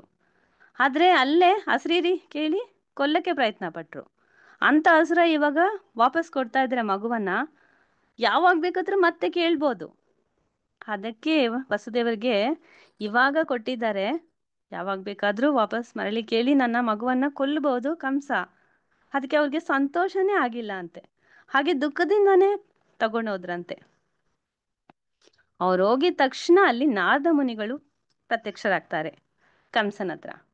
ಕಂಸನ ಅರಮನೆಯಲ್ಲಿ ನಾರದ ಮುನಿ ಬಂದು ತಕ್ಷಣ, ಏ ಮೂಡನೆ, ಏ ಮುಟ್ಟಾಳ ಅಂತ ಅಸರೀರಿ ತರಾನೇ ನಾರದ ಮುನಿ ಕೂಡ ಕಂಸನನ್ನ ಕರೀತಾರೆ. ಅವಾಗ್ಲೂ ಕಂಸನಿಗೆ ನಿಜವಾಗ್ಲೂ ಕೋಪನೇ ಬಂದಿಲ್ಲ ಅಂತೆ. ಅವಾಗ್ಲೂ ಅವ್ರೇನ್ ಹೇಳ್ತಾರೆ, ಖಂಡಿತ ನಾರದ ಮುನಿಗಳೇ ಅಂತ ಪ್ರಣಾಮ ಮಾಡಿ ಅವ್ರಿಗೆ ಕುರ್ಚಿ ತೋರಿಸಿ ಆಹ್ವಾನ ಮಾಡಿ ಕೂರ್ಸಿದ್ರಂತೆ. ಹೇಳಿ ಹೇಳಿ ಏನು ನೀವು ನನ್ನನ್ನು ಕರೆದಿದ್ದು? ನೋಡಿ ಕೋಪನೇ ಬರ್ಲಿಲ್ಲ, ಮೂಢನೇ ಅಂತ ಇವ್ರು ಏನು ಯಾರು ನೋಡಿದ್ರು ನನ್ನ ಮೂಢ ಅಂತಾರ ಅಂತ ಅಂದೇ ಇಲ್ವಂತೆ ಕಂಸ. ಹೇಳಿ ಏನಾಗ್ಬೇಕಾಗಿದೆ ಅಂತ ಹೇಳ್ತಾರಂತೆ. ನಾರದ ಮುನಿ ಹೇಳ್ತಾರೆ, ಯಾಕೆ ನೀನು ಆ ಮಗುವನ್ನ ಕೊಲ್ಲಿಲ್ಲ? ನಿನ್ ಮಗುವನ್ನ ಯಾಕೆ ವಸುದೇವರ ಹತ್ರ ಮತ್ತೆ ಕೊಟ್ಟೆ? ನಿಂಗೆ ಬುದ್ಧಿನೇ ಇಲ್ವಾ ಅಂತ ಹೇಳ್ತಾರೆ. ಅಯ್ಯೋ ನಾರದ ಮುನಿಗಳೇ, ಆ ಮಗು ತುಂಬಾ ಮುದ್ದಾಗಿದೆ, ಅದು ಮಾತ್ರ ಅಲ್ಲ ನನ್ನ ತಂಗಿ ಮಗು, ಅದು ಮಾತ್ರ ಅಲ್ಲ ನಾನು ಆ ಮಗುಗೆ ಮಾವ, ಆ ಮಗುಗೆ ನಾನು ಮದ್ವೆ ಎಲ್ಲ ಮಾಡಿಸ್ಬೇಕು ಅಂತ ನನ್ಗೆ ಆಸೆ ಆಗ್ಬಿಡ್ತು ಅಂತ ಹೇಳಿದಾಗ ನಾರದ ಮುನಿ ಹೇಳ್ತಾರೆ, ಮದ್ವೆನಾ? ನೀನಿದ್ರೆ ತಾನೇ, ಜೀವಂತವಾಗಿದ್ರೆ ತಾನೇ ಅದಕ್ಕೆ ಮದ್ವೆ ಮಾಡ್ಸಕ್ಕೆ. ಹೀಗೆ ನೀನ್ ಬಿಡಬಾರ್ದು, ನೀನೇನ್ ಮಾಡ್ಬೇಕು, ನೀನು ಖಂಡಿತವಾಗ್ಲೂ ಆ ಮಗುನ ತಗೊಂಡು ಕೊಲ್ಬೇಕು ಅಂತ ತುಂಬಾ ಒತ್ತಾಯ ಮಾಡ್ತಾರಂತೆ ನಾರದ ಮುನಿಗಳು. ಉತ್ತಮ ಭಕ್ತರಾದ ನಾರದ ಮುನಿ ಈ ಮಾತನ್ನ ಹೇಳ್ತಾರೆ. ಭಗವಂತನಿಗಿಂತಲೂ ಕರುಣಾಮಯಿ ಯಾರಂದ್ರೆ ಭಗವಂತನ ಭಕ್ತರು ಅಂತ ಶಾಸ್ತ್ರದಲ್ಲಿ ಹೇಳಲಾಗಿದೆ.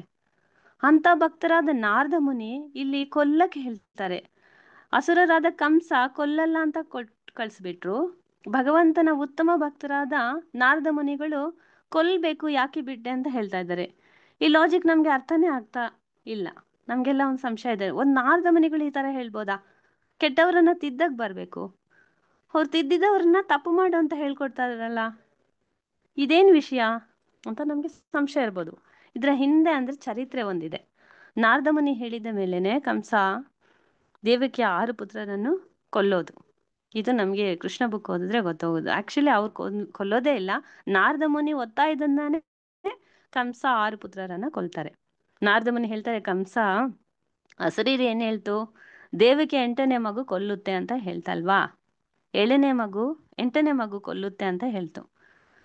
ಯಾವ್ದು 8ನೇ ಮಗು ಇರ್ಬೋದು ನೋಡು? ಎಡದಿಂದ ಬಲಕ್ಕೆ ಎಣಿಸಿದಾಗ 8 ಬರುತ್ತೆ, ಬಲದಿಂದ ಎಡಕ್ಕೆ ಎಣಿಸಿದಾಗ್ಲೂ 8 ಬರುತ್ತೆ. ನಿನ್ಗೆ ಯಾಕೆ ಈ ಲಾಜಿಕ್ ಗೊತ್ತಿಲ್ಲ? ಇದು 8ನೇ ಮಗು ಇರ್ಬೋದಾಗಿತ್ತು ಅಂದ್ರೆ ಇದು ಅವ್ರಿಗೆ ಕಂಸನ್ಗೆ ಇದು ಈ ಲೆಕ್ಕ ಅರ್ಥನೇ ಆಗ್ತಾ ಇಲ್ಲ. ಏನ್ ಹೇಳ್ತಾ ಇದ್ದೀರಾ ನನ್ಗೆ? ಇಲ್ಲ, ನಾನು ಹೇಳೋದ್ ಕೇಳು ಕಂಸ, ಯಾವ ಕಡೆಯಿಂದ ಎಣಿಸಿದ್ರು 8 ಬರುತ್ತೆ. ಈಗ ನಾನು ಒಂದು ತಾವರೆ ಹೂ ಕೊಡ್ತೀನಿ, ಅದರಲ್ಲಿ ಎಷ್ಟೋ ದಳಗಳಿವೆ, ಅದರಲ್ಲಿ ನಾನು 8ನೇದು ತೆಗೆದುಕೊಡು ಅಂದ್ರೆ ನೀನ್ ಹೇಗೆ ಹೆಣ್ಸಿ ಕೊಡ್ತೀಯಾ? ಈ ಕಡೆಯಿಂದ ಎಣಿಸಿದ್ರು 8, ಫಸ್ಟಿಂದ ಎಣಿಸಿದ್ರು 8, ಲಾಸ್ಟಿಂದ ಎಣಿಸಿದ್ರೆ ಇದು 8, ಯಾವ್ದು ಬೇಕಾದ್ರೂ 8 ಇರ್ಬೋದು ಅಂತ ಅವ್ರಿಗೆ ಎಷ್ಟು ಚೆನ್ನಾಗಿ ವಿವರಣೆ ಮಾಡ್ತಾರೆ ಕಂಸನನ್ನ ಕನ್ವಿನ್ಸ್ ಮಾಡ್ತಾರೆ, ಯಾವ್ದು ಬೇಕಾದ್ರೂ ಎಂಟಿರ್ಬೋದು, ಅದಕ್ಕೆ ನೀನು ಎಲ್ಲ ಮಗುವನ್ನ ಕೊಲ್ಬೇಕು ಅಂತಾನು ಹೇಳ್ಬಿಡ್ತಾರೆ. ಅವ್ರಿಗೆ ಅರ್ಥ ಆಗುತ್ತೆ. ಆಮೇಲೆ ಈ ನಮ್ಗೆ ಒಂದು ಪ್ರಶ್ನೆ ಬರ್ಬೋದು, ಇವ್ರು ಯಾರು ಈ 6 ಮಕ್ಕಳು ಅಂದ್ರೆ, ಈಗ ನಾರದ ಮುನಿ ಇವ್ರನ್ನ ಕೊಲ್ಲಕ್ಕೆ ಯಾಕೆ ಈ ತರ ಹೇಳ್ತಾರೆ ಅಂದ್ರೆ, ಅದರ ಒಂದು ಚರಿತ್ರೆ ಇದೆ. ಅಂದ್ರೆ ಈ 6 ಮಕ್ಕಳಿಗೂ ಪೂರ್ವ ಜನ್ಮದ ಒಂದು ಚರಿತ್ರೆ ಇದೆ. ಈ 6 ಮಕ್ಕಳು ದೇವತೆಗಳೇ, ಆಕ್ಚುಲಿ ಮರೀಚಿ ಪುತ್ರರಾಗಿರ್ತಾರೆ ಇವರು 6 ಜನನು. ಒಂದ್ಸಲ ಸರಸ್ವತಿ ದೇವಿಯ ಹಿಂದೆ ಬ್ರಹ್ಮದೇವ ಹೋದಾಗ ಈ ಮರೀಚಿಯ 6 ಪುತ್ರರು ಹಾಸ್ಯ ಮಾಡಿ ಕೈ ಚಪ್ಪಾಳೆ ತಟ್ಟಿ ನಗಾಡ್ಬಿಡ್ತಾರೆ. ಬ್ರಹ್ಮ ನೋಡು, ಒಂದು ಸ್ತ್ರೀ ಹಿಂದೆ ಹೋಗ್ತಾ ಇದ್ದಾರಲ್ಲ ಅಂತ ಈ 6 ಮಕ್ಕಳು. ಅವಾಗ ಬ್ರಹ್ಮಗೆ ಕೋಪ ಬಂದು ಅವ್ರೇನ್ ಮಾಡ್ತಾರೆ, ನೀವೆಲ್ಲ ಅಸುರ ಕುಲದಲ್ಲಿ ಜನಿಸ್ಬೇಕು ಅಂತ ಶಾಪ ಕೊಟ್ಬಿಡ್ತಾರೆ. ಹಾಗೇನೆ ಈ 6 ಪುತ್ರರು ಕಾಲನೇಮಿ ಎಂಬ ಅಸುರನ ಮಕ್ಕಳಾಗಿ ಜನಿಸ್ತಾರೆ. ಕಾಲನೇಮಿ ಎಂಬ ರಾಕ್ಷಸ ಹಿರಣ್ಯಕಶಿಪುವಿನ ಮಗನು. ಈಗ ಈ ಕಾಲನೇಮಿಯ ಮಕ್ಕಳಾಗಿ ಹುಟ್ಟಿದ ಈ 6 ಜನರು ಬೆಳೆದು ದೊಡ್ಡವರಾದ್ಮೇಲೆ ಏನ್ ಮಾಡ್ತಾರೆ, ತಪಸ್ಸಿಗೆ ಹೋಗ್ತಾರೆ. ಘೋರ ತಪಸ್ ಮಾಡಿ ಬಹಳ ಸಿದ್ಧಿಗಳನ್ನ ಪಡೆದು ಹಿಂತಿರುಗಿದಾಗ ಈ ಸಿದ್ಧಿ ಪಡೆದ ಸುದ್ದಿಯನ್ನು ಹಿರಣ್ಯಕಶಿಪು ತಿಳ್ಕೊಂಡು ತುಂಬಾ ಕೋಪಗೊಂಡು, ನನ್ನ ಆಜ್ಞೆ ಇಲ್ಲದೆ ನನಗೆ ತಿಳಿಸದೆ ನೀವ್ ಯಾಕೆ ತಪಸ್ಸಿಗೆ ಹೋದ್ರಿ ಅಂತ, ಹೇಗೆ ಸಿದ್ಧಿ ಪಡೆದ್ರಿ ಅಂತ ಬೈತಾರೆ. ಏಕೆ ನನ್ನನ್ನ ಕೇಳಲಿಲ್ಲ ನೀವು ಅಂತ ಕೇಳ್ತಾರೆ. ಅಂದ್ರೆ ಯಾಕೆ ಹಿರಣ್ಯಕಶಿಪು ಆ ಥರ ಕೇಳ್ತಾರೆ ಅಂದ್ರೆ, ಹಿರಣ್ಯಕಶಿಪುವಿಗೆ ಅನೇಕ ಸಿದ್ಧಿಗಳಿವೆ. ಬೇರೆಯವರು ಏನಾದ್ರೂ ತಪಸ್ಸೆ ಮಾಡಿ ಹೆಚ್ಚು ಸಿದ್ಧಿಗಳನ್ನ ಪಡೆದ್ರೆ ತನಗೇನಾದ್ರೂ ಆಪತ್ತು ಬರುತ್ತೋ ಅಂತ ಹೇಳ್ಬಿಟ್ಟು ಅವ್ರನ್ನ ತಡೆಯಕ್ಕೋಸ್ಕರ ನನ್ನನ್ ಯಾಕೆ ಕೇಳ್ದೆ ನೀವು ಹೋದ್ರಿ ಅಂತ ಕೋಪಗೊಂಡು, ನೀವೆಲ್ಲರೂ ಮತ್ತೆ ಜನ್ಮ ತಾಳಿ ನಿಮ್ಮ ಸ್ವಂತ ಅಪ್ಪನ ಕೈಯಿಂದ ಕೊಲ್ಲಲ್ಪಡುವಿರಿ ಅಂತ ಹಿರಣ್ಯಕಶಿಪು ಶಾಪ ಕೊಟ್ಬಿಡ್ತಾರೆ. ಹೀಗೆ ಆ 6 ಜನ ಕೂಡ ಮತ್ತೆ ಜನಿಸ್ತಾರೆ. ಅವರೇ ದೇವಕಿಯ ಮಕ್ಕಳಾಗಿ ಹುಟ್ಟುತ್ತಾರೆ. ಆ ಮಕ್ಕಳ ತಂದೆ ಯಾರು, ಕಾಲನೇಮಿಯಾದ ಕಂಸ. ಈಗ ತನ್ನ ಕೈಯಿಂದ, ಅದೇ ಅಪ್ಪನ ಕೈಯಿಂದಾನೇ ಅವ್ರು ಸಾಯ್ತಾರೆ. ಈ ಶಾಪ ನಾರದ ಮುನಿಗೆ ತಿಳಿದಿತ್ತು. ಅದಕ್ಕೋಸ್ಕರ ಅವರ ಮುಕ್ತಿ ಸಿಗ್ಬೇಕಲ್ಲ, ಅವರೆಲ್ಲ ಪುನಃ ಅವ್ರು ಬಂದ ದಾರಿಗೆ ಹೋಗ್ಬೇಕಲ್ಲ, ಅದಕ್ಕೋಸ್ಕರ ಅವರ ಒಳಿತಿಗಾಗಿನೇ ನಾರದ ಮುನಿ ಇಲ್ಲಿ ಅವ್ರನ್ನ ಕೊಲ್ಲಬೇಕು ಅಂತ. ಯಾಕೆಂದ್ರೆ ಕಂಸನಿಂದ ಅವ್ರು ಕೊಲ್ಬೇಕಾಗಿದೆ ಅನ್ನೋದು ನಾರದ ಮುನಿಗೆ ಗೊತ್ತು. ಅದಕ್ಕಾಗಿ ಕಂಸನನ್ನ ಒತ್ತಾಯ ಮಾಡ್ತಾರೆ, ನೀನ್ ಕೊಲ್ಬೇಕು ಅಂತ ಹೇಳ್ತಾರೆ. ಹೀಗೆ ಕಂಸ ಏನ್ ಮಾಡ್ತಾರೆ, 6 ಮಕ್ಕಳನ್ನ ಕೊಲ್ತಾರೆ. ಇದೆಲ್ಲ ಮುಗಿದು ಕೃಷ್ಣ ಅವತಾರ ತಾಳಿ ಬರ್ತಾರೆ. ಆಮೇಲೆ ಬೃಂದಾವನಕ್ಕೆ ಕೃಷ್ಣ ಬಂದ್ಮೇಲೆ ಬೃಂದಾವನಕ್ಕೆ ಹೋಗಿ 12 ವಯಸ್ಸಾದ್ಮೇಲೆ ಕೃಷ್ಣ ಮತ್ತೆ ಮಧುರಕ್ಕೆ ಬರ್ತಾರೆ. ಅಕ್ರೂರರನ್ನ ಕಳಿಸಿ ಕಂಸ ತಾನು ಯಜ್ಞ ಮಾಡ್ತೀನಿ ಅಂತ ಹೇಳ್ಬಿಟ್ಟು ಕೃಷ್ಣನ ಕೊಲ್ಲಕ್ಕೆ ಅಕ್ರೂರರನ್ನ ಕಳಿಸ್ತಾರೆ. ಆಮೇಲೆ ಆ ಯಜ್ಞಕ್ಕೆ ಬಂದ ಕೃಷ್ಣ ಏನ್ ಮಾಡ್ತಾರೆ, ದೇವಕಿಯನ್ನ ಎಳೆದು ಹೇಗೆ ಕಷ್ಟ ಕೊಟ್ರು ಕಂಸ, ಅದೇ ರೀತಿ ಕಂಸನನ್ನ ಎಳೆದು ಕೊಲ್ತಾರೆ. ಅದೆಲ್ಲ ನಾವು ನೋಡಿದ್ವಿ. ಕೃಷ್ಣ ಬುಕ್ಕಲ್ಲಿ ಒಂದು ಚಿತ್ರ ಕೂಡ ಇದೆ. ನಂತರ ದೇವಕಿ ವಸುದೇವರನ್ನ ನೋಡಕ್ ಹೋಗ್ತಾರೆ ಕಂಸನ ಕೊಂದ ಮೇಲೆ. ಅಲ್ಲಿ ಹೋದಾಗ ದೇವಕಿ ಕೃಷ್ಣನನ್ನ ನೋಡ್ಬಿಟ್ಟು, ಕಂದ ಎಲ್ಲ ನೀನು ಕಂಸನ್ನ ಕೊಂದಿದ್ದು, ನಮ್ಮನ್ನ ಸೆರೆಮನೆಯಲ್ಲಿ ಭೇಟಿಯಾಗಿದ್ದಲ್ಲ ನಮ್ಗೆಲ್ಲ ತುಂಬಾ ಸಂತೋಷನೇ, ಆದ್ರೆ ನೀನ್ ಯಾಕಪ್ಪ ಶಾಲೆಗೆ ಹೋಗ್ತಾ ಇಲ್ಲ ಅಂತ ದೇವಕಿ ಹೇಳ್ತಾರೆ ಕೃಷ್ಣನ್ನ.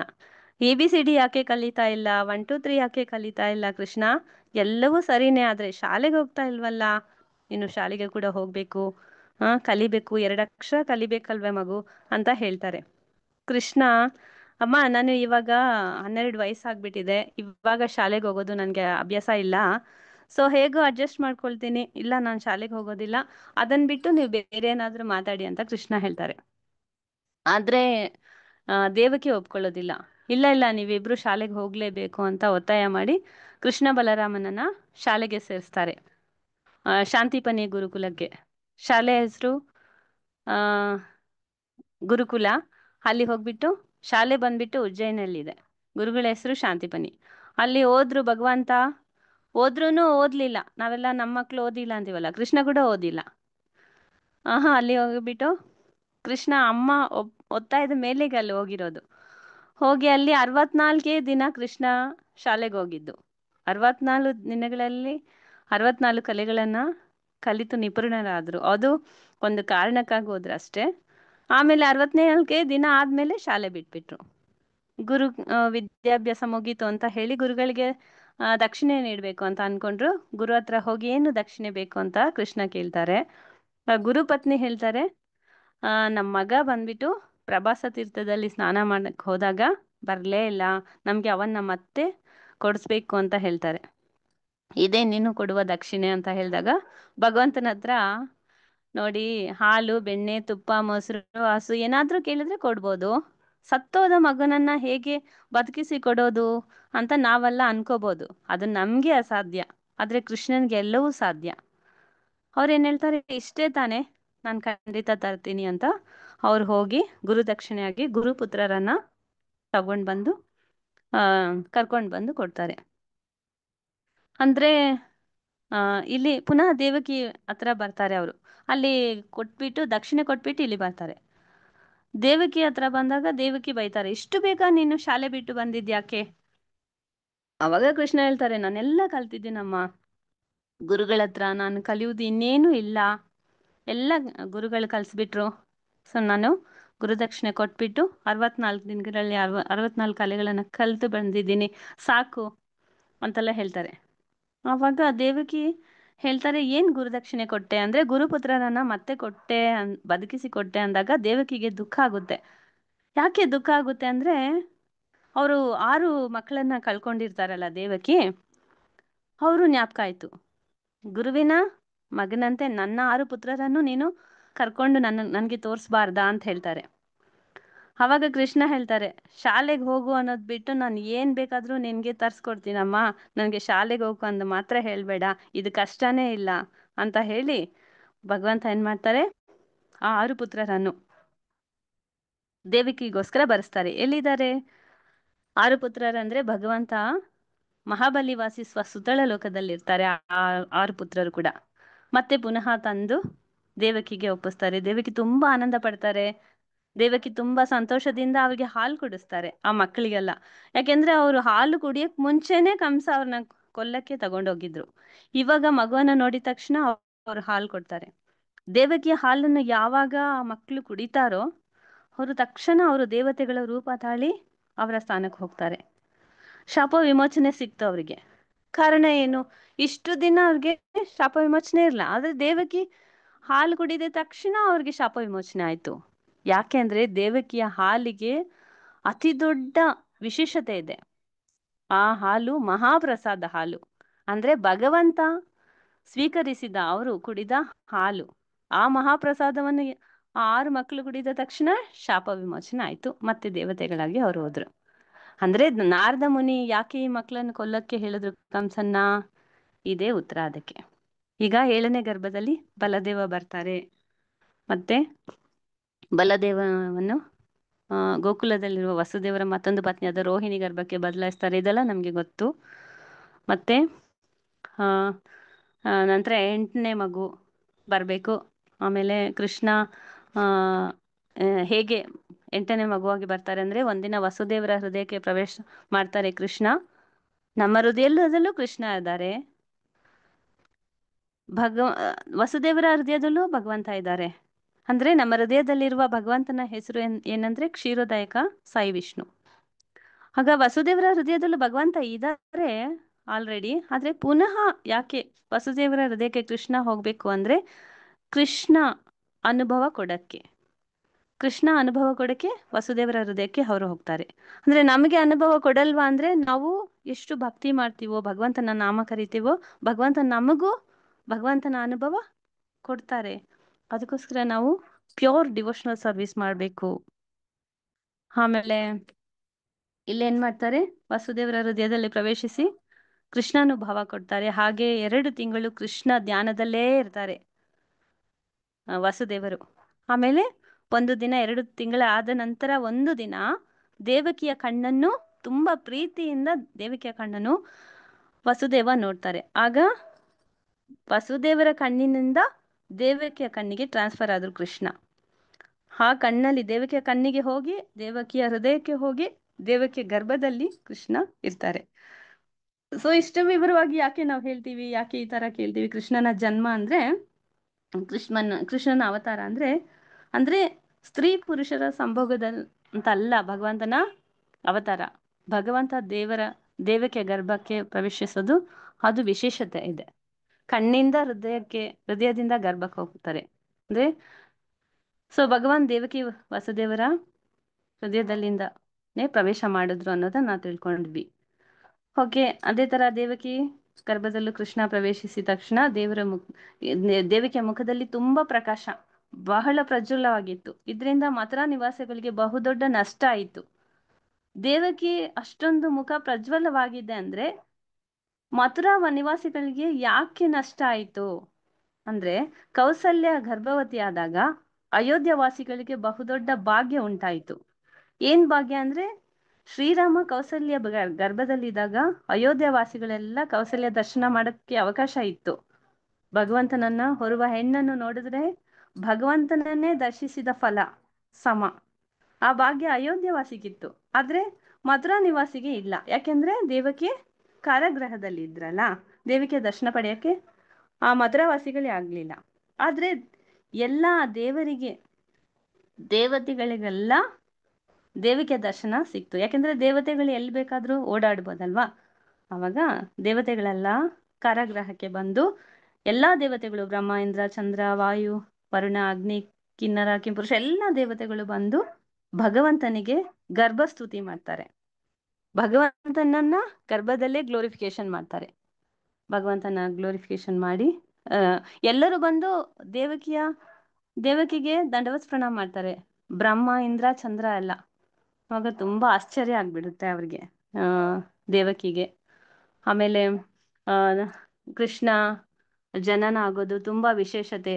ಕೃಷ್ಣ ಎಲ್ಲ ಮಗು ಅಂತೆಲ್ಲ, ಕೃಷ್ಣ ನಗ್ತಾ ಅವರು ಅವತಾರ ತಾಳ್ತಾರೆ. ಎಲ್ಲ ಮಗು ಹತ್ಕೊಂಡು ಅವತಾರ ತಾಳ್ತಾರೆ. ಇಲ್ಲಿ ನಗ್ತಾ ಬರ್ತಾರೆ. ಯಾಕೆ ನಗ್ತಾ ಬರ್ತಾರೆ ಅಂದ್ರೆ, ಒಂದು ಕಂಸನ್ಗೆ ತಿಳಿಬಾರ್ದು ಅಂತ, ಇನ್ನೊಂದು ದೇವಕಿಗೆ ಆನಂದ ಕೊಡ್ಬೇಕು, ನಾನು ನಾರ್ಮಲ್ ಬೇಬಿ ಅಲ್ಲ ಅನ್ನೋದನ್ನ ತಿಳ್ಸೋಕೋಸ್ಕರ ಕೃಷ್ಣ ನಗ್ತಾ ಬರ್ತಾರೆ. ಮತ್ತೆ ಕೃಷ್ಣ ಶಂಖಚಕ್ರ ಗದಾ ತಗೊಂಡ್ ಬರ್ತಾರೆ. ಎಲ್ಲ ಮಕ್ಕಳ ತರ ಅಲ್ಲ, ಕೃಷ್ಣ ಎಲ್ಲ ಅಲಂಕಾರ ಮಾಡ್ಕೊಂಡು ಬಂದಿರ್ತಾರೆ. ಹೀಗೆಲ್ಲ ತುಂಬಾ ವಿಶೇಷತೆಗಳಿದೆ. ಆಚಾರ್ಯರೆಲ್ಲ ಹೇಳ್ತಾರೆ, ಯಾಕೆ ಶಂಖಚಕ್ರ ಗದಾ ಪದ್ಮ ತಂದ್ರು ಕೃಷ್ಣ ಹುಟ್ಟುವಾಗ್ಲೇ ಅವರು ಅಂದ್ರೆ, ದೇವಕಿಗೆ ಕಾರಾಗೃಹದಲ್ಲಿ ಇರೋದ್ರಿಂದ ಕೃಷ್ಣನಿಗೆ ಆಟ ಆಡಕ್ಕೆ ಯಾವುದು ಗೊಂಬೆಗಳು ತರಕ್ಕಾಗಲ್ಲ. ಅಮ್ಮ ನೀನು ಭಯ ಪಡ್ಬೇಡ, ನಾನೇ ತಂದ್ಬಿಟ್ಟೆ, ನೀನು ಡೋಂಟ್ ಟೇಕ್ ರಿಸ್ಕ್ ಅಂತ ಹೇಳ್ತಾರೆ. ಅದಕ್ಕೋಸ್ಕರ ತಂದ್ರು ಅಂತ ಆಚಾರ್ಯರು ಹೇಳ್ತಾರೆ. ಮತ್ತೆ ಇವ್ರು ಬಂದು ಅಮ್ಮ ನೀನ್ ಭಯ ಪಡ್ಬೇಡ, ಇನ್ನೊಂದು ಕಾರಣ, ನನ್ನ ಹತ್ರ ಶಂಖಚಕ್ರ ಇದೆ, ಕಂಸ ಬಂದ್ರೆ ನಾನು ಅವ್ರನ್ನ ನೋಡ್ಕೊಳ್ತೀನಿ, ನೀನೇನು ಭಯ ಪಡ್ಬೇಡ ಅನ್ನೋದನ್ನ ತಿಳ್ಸೋಕೋಸ್ಕರ ಕೃಷ್ಣ ಶಂಖಚಕ್ರ ತರಿಸಿ ಬಂದ್ರು ಅಂತ ಹೇಳ್ತಾರೆ. ಹೀಗೆ ಆದ್ಮೇಲೆ ಮತ್ತೆ ಇದು ಉಪದೇಶ ಹೇಳ್ತಾರೆ, ನನ್ನನ್ನ ಇಲ್ಲಿಂದ ಗೋಕುಲದಲ್ಲಿ ಬಿಟ್ಬಿಡಿ, ಯಶೋದೆ ಮನೆಯಲ್ಲಿ ಬಿಟ್ಬಿಡಿ ಅಂತ ಹೇಳ್ತಾರೆ. ಹೇಳಿದ ತಕ್ಷಣ ಇವಾಗ ವಸುದೇವರನ್ನ ಫುಲ್ಲು 2 ಕೈಯನ್ನು ಕಾಲುಗಳನ್ನು ಕಟ್ಟಿದ್ದಾರೆ. ಹೊರಗಡೆ ತುಂಬಾ ಕಂಸನ ಹಾಳುಗಳಿದ್ದಾರೆ, ಸೆರೆಯನ್ನ ಲಾಕ್ ಮಾಡಿರ್ತಾರೆ. ಇಷ್ಟೆಲ್ಲ ಇರುವಾಗ ನಾನ್ ಹೇಗೆ ನಿನ್ನನ್ನ ಎತ್ಕೊಂಡು ಹೊರಗಡೆ, ಜೋರು ಮಳೆ ಇದೆ, ಯಮುನಾ ತುಂಬಿ ಹರಿತಾ ಇದೆ, ಸಿಡಿಲು ಗುಡುಗು ಬರ್ತಿದೆ, ಇದೆಲ್ಲ ಲಾಕ್ ಆಗಿದೆ, ನಾನ್ ಹೇಗೆ ಹೋಗಿ ನಿಮ್ಮನ್ನ ಹೊತ್ತು ಅಲ್ಲಿಗೆ ಬಿಡಕ್ ಸಾಧ್ಯ ಯಶೋದೆ ಮನೆಯಲ್ಲಿ ಅಂತ ಒಂದು ಮಾತು ಕೃಷ್ಣ ಕೇಳಿಲ್ವಂತೆ. ವಸುದೇವ ಕೇಳಿಲ್ಲಂತೆ ಕೃಷ್ಣ ಹತ್ರ. ಕೃಷ್ಣನನ್ನ ಎತ್ಕೊಂಡೋಗಿ ಅಲ್ಲಿ ಬಿಡಿ ಅಂದಿದ ತಕ್ಷಣ ಎತ್ಕೊಂಡ್ರಂತೆ. ಕೃಷ್ಣನನ್ನ ಅವ್ರ ಕೈಯಲ್ಲಿ ಎತ್ತಿದ ತಕ್ಷಣನೇ ಅವರ ಬಿಡುಗಡೆ ಆಯ್ತಂತೆ. ಬಿಡುಗಡೆ ಆಯ್ತು, ಸೆರೆಮನೆ ಓಪನ್ ಆಯ್ತು. ಅಲ್ಲಿರೋರ ಆಳುಗಳೆಲ್ಲ, ಕಂಸನ ಆಳುಗಳೆಲ್ಲ ನಿದ್ರೆ ಮಾಡ್ಬಿಟ್ರು. ಯಮುನಾ ಶಾಂತ ಆದ್ರು. ಮತ್ತೆ ಗುಡುಗು ಸಿಡಿಲಿನಿಂದ ಬರುವ ಮಳೆ ಕೂಡ ಶಬ್ದನೇ ಇಲ್ಲದೆ ಗುಡುಗು ಸಿಡಿಲಿ ಇತ್ತಂತೆ. ಅಂದ್ರೆ ಇಂದ್ರ ಗುಡುಗು ಮಿಂಚಿಗೆ ಹೇಳಿದ್ರಂತೆ, ಕೃಷ್ಣ ತುಂಬಾ ಪುಟ್ಟ ಬಾಲಕ, ಗುಡುಗು ಸಿಡಿಲು ಬಂದ್ರೆ ಭಯ ಪಟ್ಬಿಡ್ತಾರೆ, ನೀವು ವಿತೌಟ್ ಸೌಂಡ್, ನೀವು ಸೌಂಡೇ ಮಾಡಬಾರ್ದು, ಗುಡುಗು ಸಿಡಿಲಿದ್ರೆ ಪರವಾಗಿಲ್ಲ, ನೀವು ಸೌಂಡ್ ಇಲ್ಲದೆ ನೀವು ಮಳೆ ಸುರಿಸಿ ಅಂತ ಹೇಳಿದ್ರಂತೆ. ಆಮೇಲೆ ಹಾಗೆ ವಸುದೇವರು ತಗೊಂಡೋದ್ರಂತೆ. ಇದರಿಂದ ಲೆಸನ್ ಏನಂದ್ರೆ, ನಮ್ಮ ಜೀವನದಲ್ಲೂ ಎಷ್ಟೋ ಗುಡುಗು ಸಿಡಿಲು ಮಿಂಚು ಎಷ್ಟೋ ಅಡಚಣೆಗಳು ಇರುತ್ತೆ. ಆದ್ರೆ ಅವಾಗ ನಾವೇನ್ ಮಾಡ್ತೀವಿ, ಕೃಷ್ಣ ನಾಮವನ್ನ ತಗೊಳ್ಬೇಕು. ವಸುದೇವರು ಕೃಷ್ಣನನ್ನೇ ತಗೊಂಡ್ರು. ಅದೇ ತರ ಕೃಷ್ಣನಿಗೂ ಕೃಷ್ಣ ನಾಮಕ್ಕೂ ಯಾವುದೇ ವ್ಯತ್ಯಾಸ ಇಲ್ಲ. ನಾವು ಕೃಷ್ಣನ ಜಪ ಕಂಟಿನ್ಯೂ ಮಾಡ್ಬೇಕು ತುಂಬಾ ಶ್ರದ್ಧೆಯಿಂದ. ನಾವೇನ್ ಹೇಳ್ತೀವಿ, ಎಲ್ಲಾ ಪ್ರಾಬ್ಲಮ್ ಸಾಲ್ವ್ ಆಗ್ಲಿ ಪ್ರಭು, ಕಾಮಾಗಿ ಹರೇ ಕೃಷ್ಣ ಮಹಾಮಂತ್ರ ಹೇಳ್ತೀನಿ ಅಂತ ಹೇಳ್ತೀವಿ. ಡಿಸೀಸ್ ಇರುವಾಗಲೇ ನಾವು ಡಾಕ್ಟರ್ ಹತ್ರ ಹೋಗ್ಬೇಕೆ ಹೊರತು ಡಿಸೀಸ್ ಕ್ಯೂರ್ ಆದ್ಮೇಲೆ ಡಾಕ್ಟರ್ ಹತ್ರ ಹೋಗೋದು ಬುದ್ಧಿವಂತಿಕೆ ಇಲ್ಲ. ಅದನ್ನ ಇಲ್ಲಿ ವಾಸುದೇವರು ನಮಗೆ ಕೊಡುವ ದೊಡ್ಡ ಗುಣಪಾಠ. ಸೊ ಈ ರೀತಿಯಾಗಿ ನಾವು ಭಗವಂತನ ನಾಮ ತೆಗೆದು ನಮ್ಮ ಜೀವನದಲ್ಲೂ ಭಗವಂತನ ಬರಪಡಿಸ್ಕೊಂಡು ನಾವು ಆನಂದದಿಂದ ಭಕ್ತಿ ಸೇವೆಯನ್ನ ಮುಂದುವರಿಸಿ ಭಗವಂತನ ಧಾಮಕ್ಕೆ ಹೋಗಲು ಗುರುಗಳ ಮೂಲಕ ಪ್ರಯತ್ನ ಪಡ್ತಾ ಇರಬೇಕು. ಓಕೆ, ಎಲ್ಲರಿಗೂ ಕೃಷ್ಣ ಜನ್ಮಾಷ್ಟಮಿಯ ಶುಭಾಶಯಗಳು. ಇದುವರೆಗೂ ಕೇಳಿದ ಎಲ್ಲ ಭಕ್ತರಿಗೂ ನನ್ನ ಹೃದಯಪೂರ್ವಕ ಧನ್ಯವಾದಗಳು. ಹರೇ ಕೃಷ್ಣ ಮಾತಾಜಿ. ಹರೇ ಕೃಷ್ಣ ಮಾತಾಜಿ, ತುಂಬಾ ಧನ್ಯವಾದಗಳು ಮಾತಾಜಿ. ಇವತ್ತು ಎಷ್ಟೊಂದು ವಿಚಾರಗಳು ನಮ್ಗೆ ಗೊತ್ತಿರ್ಲಿಲ್ಲ ಮಾತಾಜಿ. ಜಯಂತಿ ಅಂದ್ರೆ ಮಾಮೂಲಿ ಜಯಂತಿ ಅಂತ ಅನ್ಕೊಂಡಿದ್ವಿ. ಇವತ್ತೇ ಜಯಂತಿ ಫುಲ್ ಮೀನಿಂಗ್ ನಮ್ಗೆ ಹೆಸರು ಗೊತ್ತಾಗಿದ್ದು ಮಾತಾಜಿ. ಜಯಂತಿ ಅಂದ್ರೆ ಒಂದು ಗಳಿಗೆ, ಅಂದ್ರೆ ಒಂದು ಮುಹೂರ್ತ. ಆ ಮುಹೂರ್ತದಲ್ಲಿ 5 ಹೇಳಿದ್ರಿ ಮಾತಾಜಿ. ಅದು ತುಂಬಾ ಇಷ್ಟ ಆಯ್ತು ಮಾತಾಜಿ. ಇದು ಶ್ರಾವಣ ಮಾಸ ಮತ್ತೆ ಕೃಷ್ಣ ಪಕ್ಷ ಮತ್ತೆ ರೇವತಿ ನಕ್ಷತ್ರ ಅಲ್ವಾ, ರೋಹಿಣಿ ನಕ್ಷತ್ರ. ರೋಹಿಣಿ ನಕ್ಷತ್ರ ತುಂಬಾ ಒಳ್ಳೆ ಮಾಡಿದ್ದೀರಾ. ತುಂಬಾ ಸಂತೋಷ ಮಾತಾಜಿ. ಚೆನ್ನಾಗಿ ಹೇಳಿದ್ರಿ ಮಾತಾಜಿ. ತುಂಬಾ ವಿಷಯ ತಿಳ್ಕೊಂಡ್ವಿ ಮಾತಾಜಿ. ಹರೇ ಕೃಷ್ಣ. ತುಂಬಾ ಚೆನ್ನಾಗಿತ್ತು ಮಾತಾಜಿ ನಿಮ್ ಪ್ರವಚನ. ಹರೇ ಕೃಷ್ಣ. ಜೈ ಗುರುದೇವ್. ತುಂಬಾ ಚೆನ್ನಾಗಿತ್ತು ಮಾತಾಜಿ. ನಿಮ್ ಕ್ಲಾಸ್ ಅಂದ್ರೇನೆ ನಂಗೆ ತುಂಬಾ ಇಷ್ಟ ಮಾತಾಜಿ. ಹರೇ ಕೃಷ್ಣ. ಎಲ್ಲರಿಗೂ ಇಷ್ಟ ಮಾತಾಜಿ ನಿಮ್ ಕ್ಲಾಸ್ ಅಂದ್ರೆ. ಜೈ ಗುರುದೇವ್ ಮಾತಾಜಿ. ಹರೇ ಕೃಷ್ಣ. ಹರೇ ಕೃಷ್ಣ. ದಂಡವತ್ ಪ್ರಣಾಮ ಮಾತಾಜಿ. ದಂಡವತ್ ಪ್ರಣಾಮ ಮಾತಾಜಿ. ಹರೇ ಕೃಷ್ಣ. ಹರೇ ಕೃಷ್ಣ ಮಾತಾಜಿ. ಧನ್ಯವಾದ ಮಾತಾಜಿ. ತುಂಬಾ ಚೆನ್ನಾಗಿ ಮಾತಾಜಿ. ಏನ್ ಹೇಳ್ಬೇಕನ್ನೋದು ಗೊತ್ತಾಗೋದಿಲ್ಲ, ಅಷ್ಟು ಚೆನ್ನಾಗಿತ್ತು ಮಾತಾಜಿ. ಕಷ್ಟ ಯಾರ ಹತ್ರ ಆದ್ರೂ ಹೇಳಕ್ ಹೋದ್ರೆ ನಾವ್ 2 ಹೇಳಿದ್ರೆ ಅವ್ರ ಹತ್ರ 4 ಇರ್ತಾವಂತೆ. ಇವ್ ಚೆನ್ನಾಗಾಯ್ತಾ, ಅರ್ಥ ಆಯ್ತು ಮಾತಾಜಿ. ಅಂದ್ರೆ ಭಗವಂತ ಯಾವಾಗ್ಲೂ ನಮ್ಮ ಕಷ್ಟಗಳನ್ನ ಶೇರ್ ಮಾಡ್ಕೊಳ್ತಾ ಇರ್ತಾರೆ, ಅವ್ರ ರಕ್ಷಣೆ ಮಾಡ್ತಾ ಇರ್ತಾರೆ ಮಾತಾಜಿ. ಅದಕ್ಕೆ ನಾವು ಎಲ್ಲಿ ಕೈ ಚಾಚಬೇಕು ಅನ್ನೋದನ್ನ ಇದ್ರ ಮೂಲಕ ತಿಳ್ಕೊಳ್ಬೇಕು. ಶಾಸ್ತ್ರಗಳು ನಮ್ಗೆ ಅದು ಸಹಾಯ ಮಾಡುತ್ತೆ. ಹೌದು ಮಾತಾಜಿ. ಧನ್ಯವಾದಗಳು. ಧನ್ಯವಾದಗಳು ಮಾತಾಜಿ. ಹರೇ ಕೃಷ್ಣ. ಹರೇ ಕೃಷ್ಣ. ತುಂಬಾ ಧನ್ಯವಾದಗಳು ಮಾತಾಜಿ. ಇವತ್ತಿನ ಕೃಷ್ಣನ್ ಬಗ್ಗೆ ತುಂಬಾ ಚೆನ್ನಾಗಿ ಹೇಳಿದ್ರಿ ಮಾತಾಜಿ. ಕೃಷ್ಣ ಜಯಂತಿ ಪ್ರಯುಕ್ತ ತುಂಬಾ ಧನ್ಯವಾದಗಳು ಮಾತಾಜಿ. ಎಷ್ಟೊಂದು ಕಲೆಕ್ಟ್ ಮಾಡ್ಕೊಂತೀರ ಮಾತಾಜಿ ನೀವು. ಅದು ಎಲ್ಲಿ ತಿಳ್ಕೊಂತೀರೋ ಏನೋ, ನಮ್ಗಂತೂ ನೀವು ಹೇಳ್ತಾ ಇದ್ರೆ ನಮ್ಗೊಂದು ಗೊತ್ತಿಲ್ಲಲ್ಲಪ್ಪ ನಂಗೆ ಅನ್ಸುತ್ತೆ ಮಾತಾಜಿ. ಹರೇ ಕೃಷ್ಣ. ಎಲ್ಲ ಗುರುಗಳ ಕೃಪೆ ಮಾತಾಜಿ. ಅವರಿಂದ ಕೇಳಿದ್ದೆ ಮಾತಾಜಿ. ನಾನೊಂದು ಗಿಣಿ ಅಷ್ಟೇ. ಅವರಿಂದ ಕೇಳಿದ್ನ ಪಟಪಟ ನಿಮ್ಮ ಹತ್ರ ಹೇಳ್ಬಿಡ್ತೀನಿ ಅಷ್ಟೇ. ಅದು ಜ್ಞಾಪನಕ್ಕೆ ಇಟ್ಕೊಂಡು ಅಷ್ಟು ವಿಚಾರಗಳನ್ನು ಹಂಗೆ ಎಷ್ಟು ಸ್ಪಷ್ಟವಾಗಿ ಹೇಳ್ತೀವಿ ಮಾತಾಜಿ. ತುಂಬಾ ಧನ್ಯವಾದಗಳು ಮಾತಾಜಿ ನಿಮ್ಗೆ. ಇದೇ ತರ ಹೇಳ್ತಾ ಇರಿ ಮಾತಾಜಿ. ನಮ್ಗೆ ಎಷ್ಟೊಂದು ವಿಷಯಗಳು ಗೊತ್ತಿರಲ್ಲ ಮಾತಾಜಿ. ಇವತ್ ನೋಡ್ರಿ ಜಯಂತಿ ಬಗ್ಗೆ ತಿಳ್ಕೊಂಡ್ವಿ. ಮೂಡ ನನಗೆ ಹೇಳ್ತಾ ಇದ್ದ ತಮಾಷೆಗೂ ಇತ್ತು. ಅದು ತುಂಬಾ ಇಷ್ಟ ಆಯ್ತು ಮಾತಾಜಿ. ಅಲ್ಲಿ ಯಾರು ಮೂಡ ಅಂದ್ರೆ ಯಾರು ನೋಡ್ಲಿಲ್ಲ, ಅವನೇ ನೋಡ್ತಾನೆ, ಕಂಸನೇ ನೋಡ್ತಾನೆ ಮೂಡ ಅಂದ್ರೆ. ಅದು ಒಂಥರ ಚೆನ್ನಾಗಿತ್ತು ಮಾತಾಜಿ. ನೋಡ್ರಿ ಈ ತರ ಎಷ್ಟೊಂದು ವಿಷಯಗಳು ಹೇಳ್ತೀರಾ ಮಾತಾಜಿ. ತುಂಬಾ ಧನ್ಯವಾದಗಳು ಮಾತಾಜಿ ನಿಮ್ಗೆ. ಹರೇ ಕೃಷ್ಣ ಮಾತಾಜಿ. ಹರೇ ಕೃಷ್ಣ ಮಾತಾಜಿ. ಹರೇ. ಈಗ ನರಸಿಂಹ ಪ್ರಣತಿ. ಹರೇ ಕೃಷ್ಣ ಮಾತಾಜಿ. ಈಗ ನರಸಿಂಹ ಪ್ರಣತಿ. ಹರೇ ಕೃಷ್ಣ. ಯಾರಾದ್ರೂ ಹಾಡ್ತೀರಾ ಮಾತಾಜಿ ನರಸಿಂಹ ಪ್ರಣತಿನ? ಹರೇ ಕೃಷ್ಣ. ಹಾಡಿ ಮಾತಾಜಿ.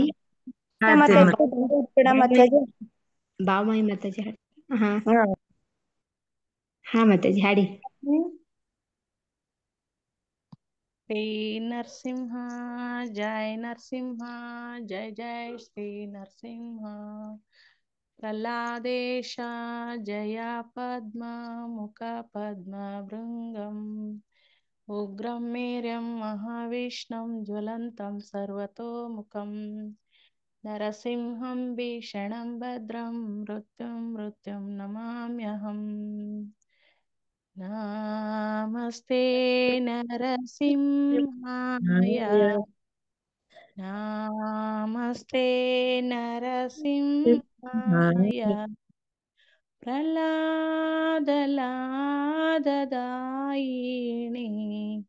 ಪ್ರಹ್ಲಾದಲಾದದಾಯಿಣಿ.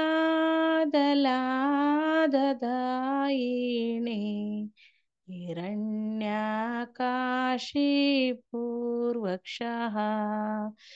ಹಿರಣ್ಯಕಾಶಿಪೂರ್ವಕ್ಷಃ.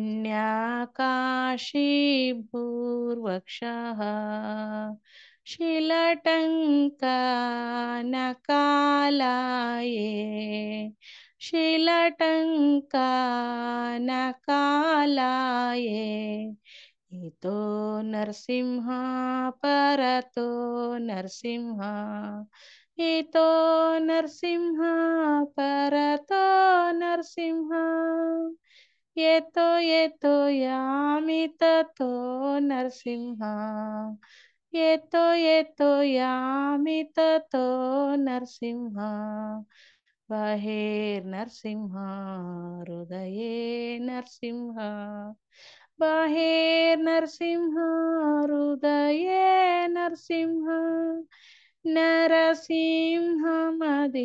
शरणं प्रपदे नरसिंहमदिं शरणं प्रपदे तव करकमलवरे नाका अद्भुत शृङ्गा दालिता हिरण्यकशिपु तनुभृङ्गा केशवधृता नरहरिरूपा जय जगदीश हरे जय जगदीश हरे जय जगदीश हरे जय केशवधृता नरहरिरूपा जय जगदीश हरे जय जगदीश हरे जय लक्ष्मी नरसिंह जय अनंत दे लक्ष्मी नरसिंह जय अनंत दे जय प्रहलाद महाराज जय प्रहलाद महाराज प्रहलाद महाराज जय भक्ता प्रहलाद जय जय जय प्रभुपाद प्रभुपाद प्रभुपाद जय जय प्रभुपाद जय जय गुरुदेव गुरुदेव गुरुदेव जय जय गुरुदेव निताय गौर हरि बोल हरि बोल हरि बोल निताय गौर हरि बोल श्री श्री लक्ष्मी नरसिंह स्वामी भगवान की जय भक्त प्रहलाद महाराज की जय निताय गौर प्रेमानಂದೇ ಹರಿ ಹರಿ ಬೋಲ್ ಮಾತಾಜಿ ಹರೇ ಕೃಷ್ಣ ಮಾತಾಜಿ ಅವಕಾಶ ಕೊಟ್ಟಿದ್ದಕ್ಕೆ ಧನ್ಯವಾದ ಹರಿ ಬೋಲ್ ಮಾತಾಜಿ ತುಂಬಾ ಚೆನ್ನಾಗಿ ಹೇಳ್ತೀರಾ ಮಾತಾಜಿ ನೀವು ನರಸಿಂಹ ಪ್ರಣತಿನ ಹರೇ ಕೃಷ್ಣ ಹರೇ ಕೃಷ್ಣ ಶ್ರದ್ಧಾ ಭಕ್ತಿಯಿಂದ ನರಸಿಂಹ ಪ್ರಣತಿ ಹಾಡಿದ ಭಾವಮಾಯಿ ಸುಭದ್ರಾ ದೇವಿ ದಾಸಿ ಮಾತಾಜಿಗೆ ಧನ್ಯವಾದಗಳು ಮಾತಾಜಿ ಹರೇ ಕೃಷ್ಣ ತುಂಬಾ ಚೆನ್ನಾಗಿ ಆಡಿದ್ರಿ ಮಾತಾಜಿ ಹರೇ ಕೃಷ್ಣ ಮಾತಾಜಿ ಹರೇ ತುಂಬಾ ಕೃಷ್ಣ ಚೆನ್ನಾಗಿ ಮಾತಾಜಿ ಹೇಳ್ತಾರೆ ಮಾತಾಜಿ ಹರೇ ಕೃಷ್ಣ ಹರೇ ಕೃಷ್ಣ ಈಗ ಮಲಗು ಮುನ್ನ ಮಾದನೆನ್ನೆ ಆನ್ಲೈನ್ ಕಾರ್ಯಕ್ರಮವನ್ನು ಮುಕ್ತಾಯ ಮಾಡಿದ ಕಾರ್ಯಕ್ರಮದಲ್ಲಿ ಭಾಗವಹಿಸಿದ್ದ ಎಲ್ಲ ವೈಷ್ಣವ ಭಕ್ತರಿಗೂ ಧನ್ಯವಾದಗಳು ಧನ್ಯವಾದ ಪ್ರಣಾಮ್ ವಾಂಛಾಕಲ್ಪತರುಭ್ಯಶ್ಚ ಕೃಪಾ ಸಿಂಧು ಭವ್ಯವಚ ಪತಿತಾನಾಂ ಪಾವನೇಭ್ಯ ವೈಷ್ಣವೇಭ್ಯೋ ನಮೋ ನಮಃ अनंत कोटि वैष्णव की जय श्रील प्रभुपाद की जय गुरु महाराज की जय हरे कृष्ण प्रभु जी हरे कृष्ण माताजी ಧನ್ಯವಾದಗಳು ಧನ್ಯವಾದ ಪ್ರಣಾಮಗಳು ಹರೇ ಕೃಷ್ಣ ಹರೇ ಕೃಷ್ಣ ಮಾತಾಜಿ ಹರೇ ಕೃಷ್ಣ ಪ್ರಭುಜಿ ದಂಡವತ್ ಪ್ರಣಾಮ ಹರೇ ಕೃಷ್ಣ ಹರೇ ಕೃಷ್ಣ ಮಾತಾಜಿ ದಂಡವತ್ ಪ್ರಣಾಮ ಮಾತಾಜಿ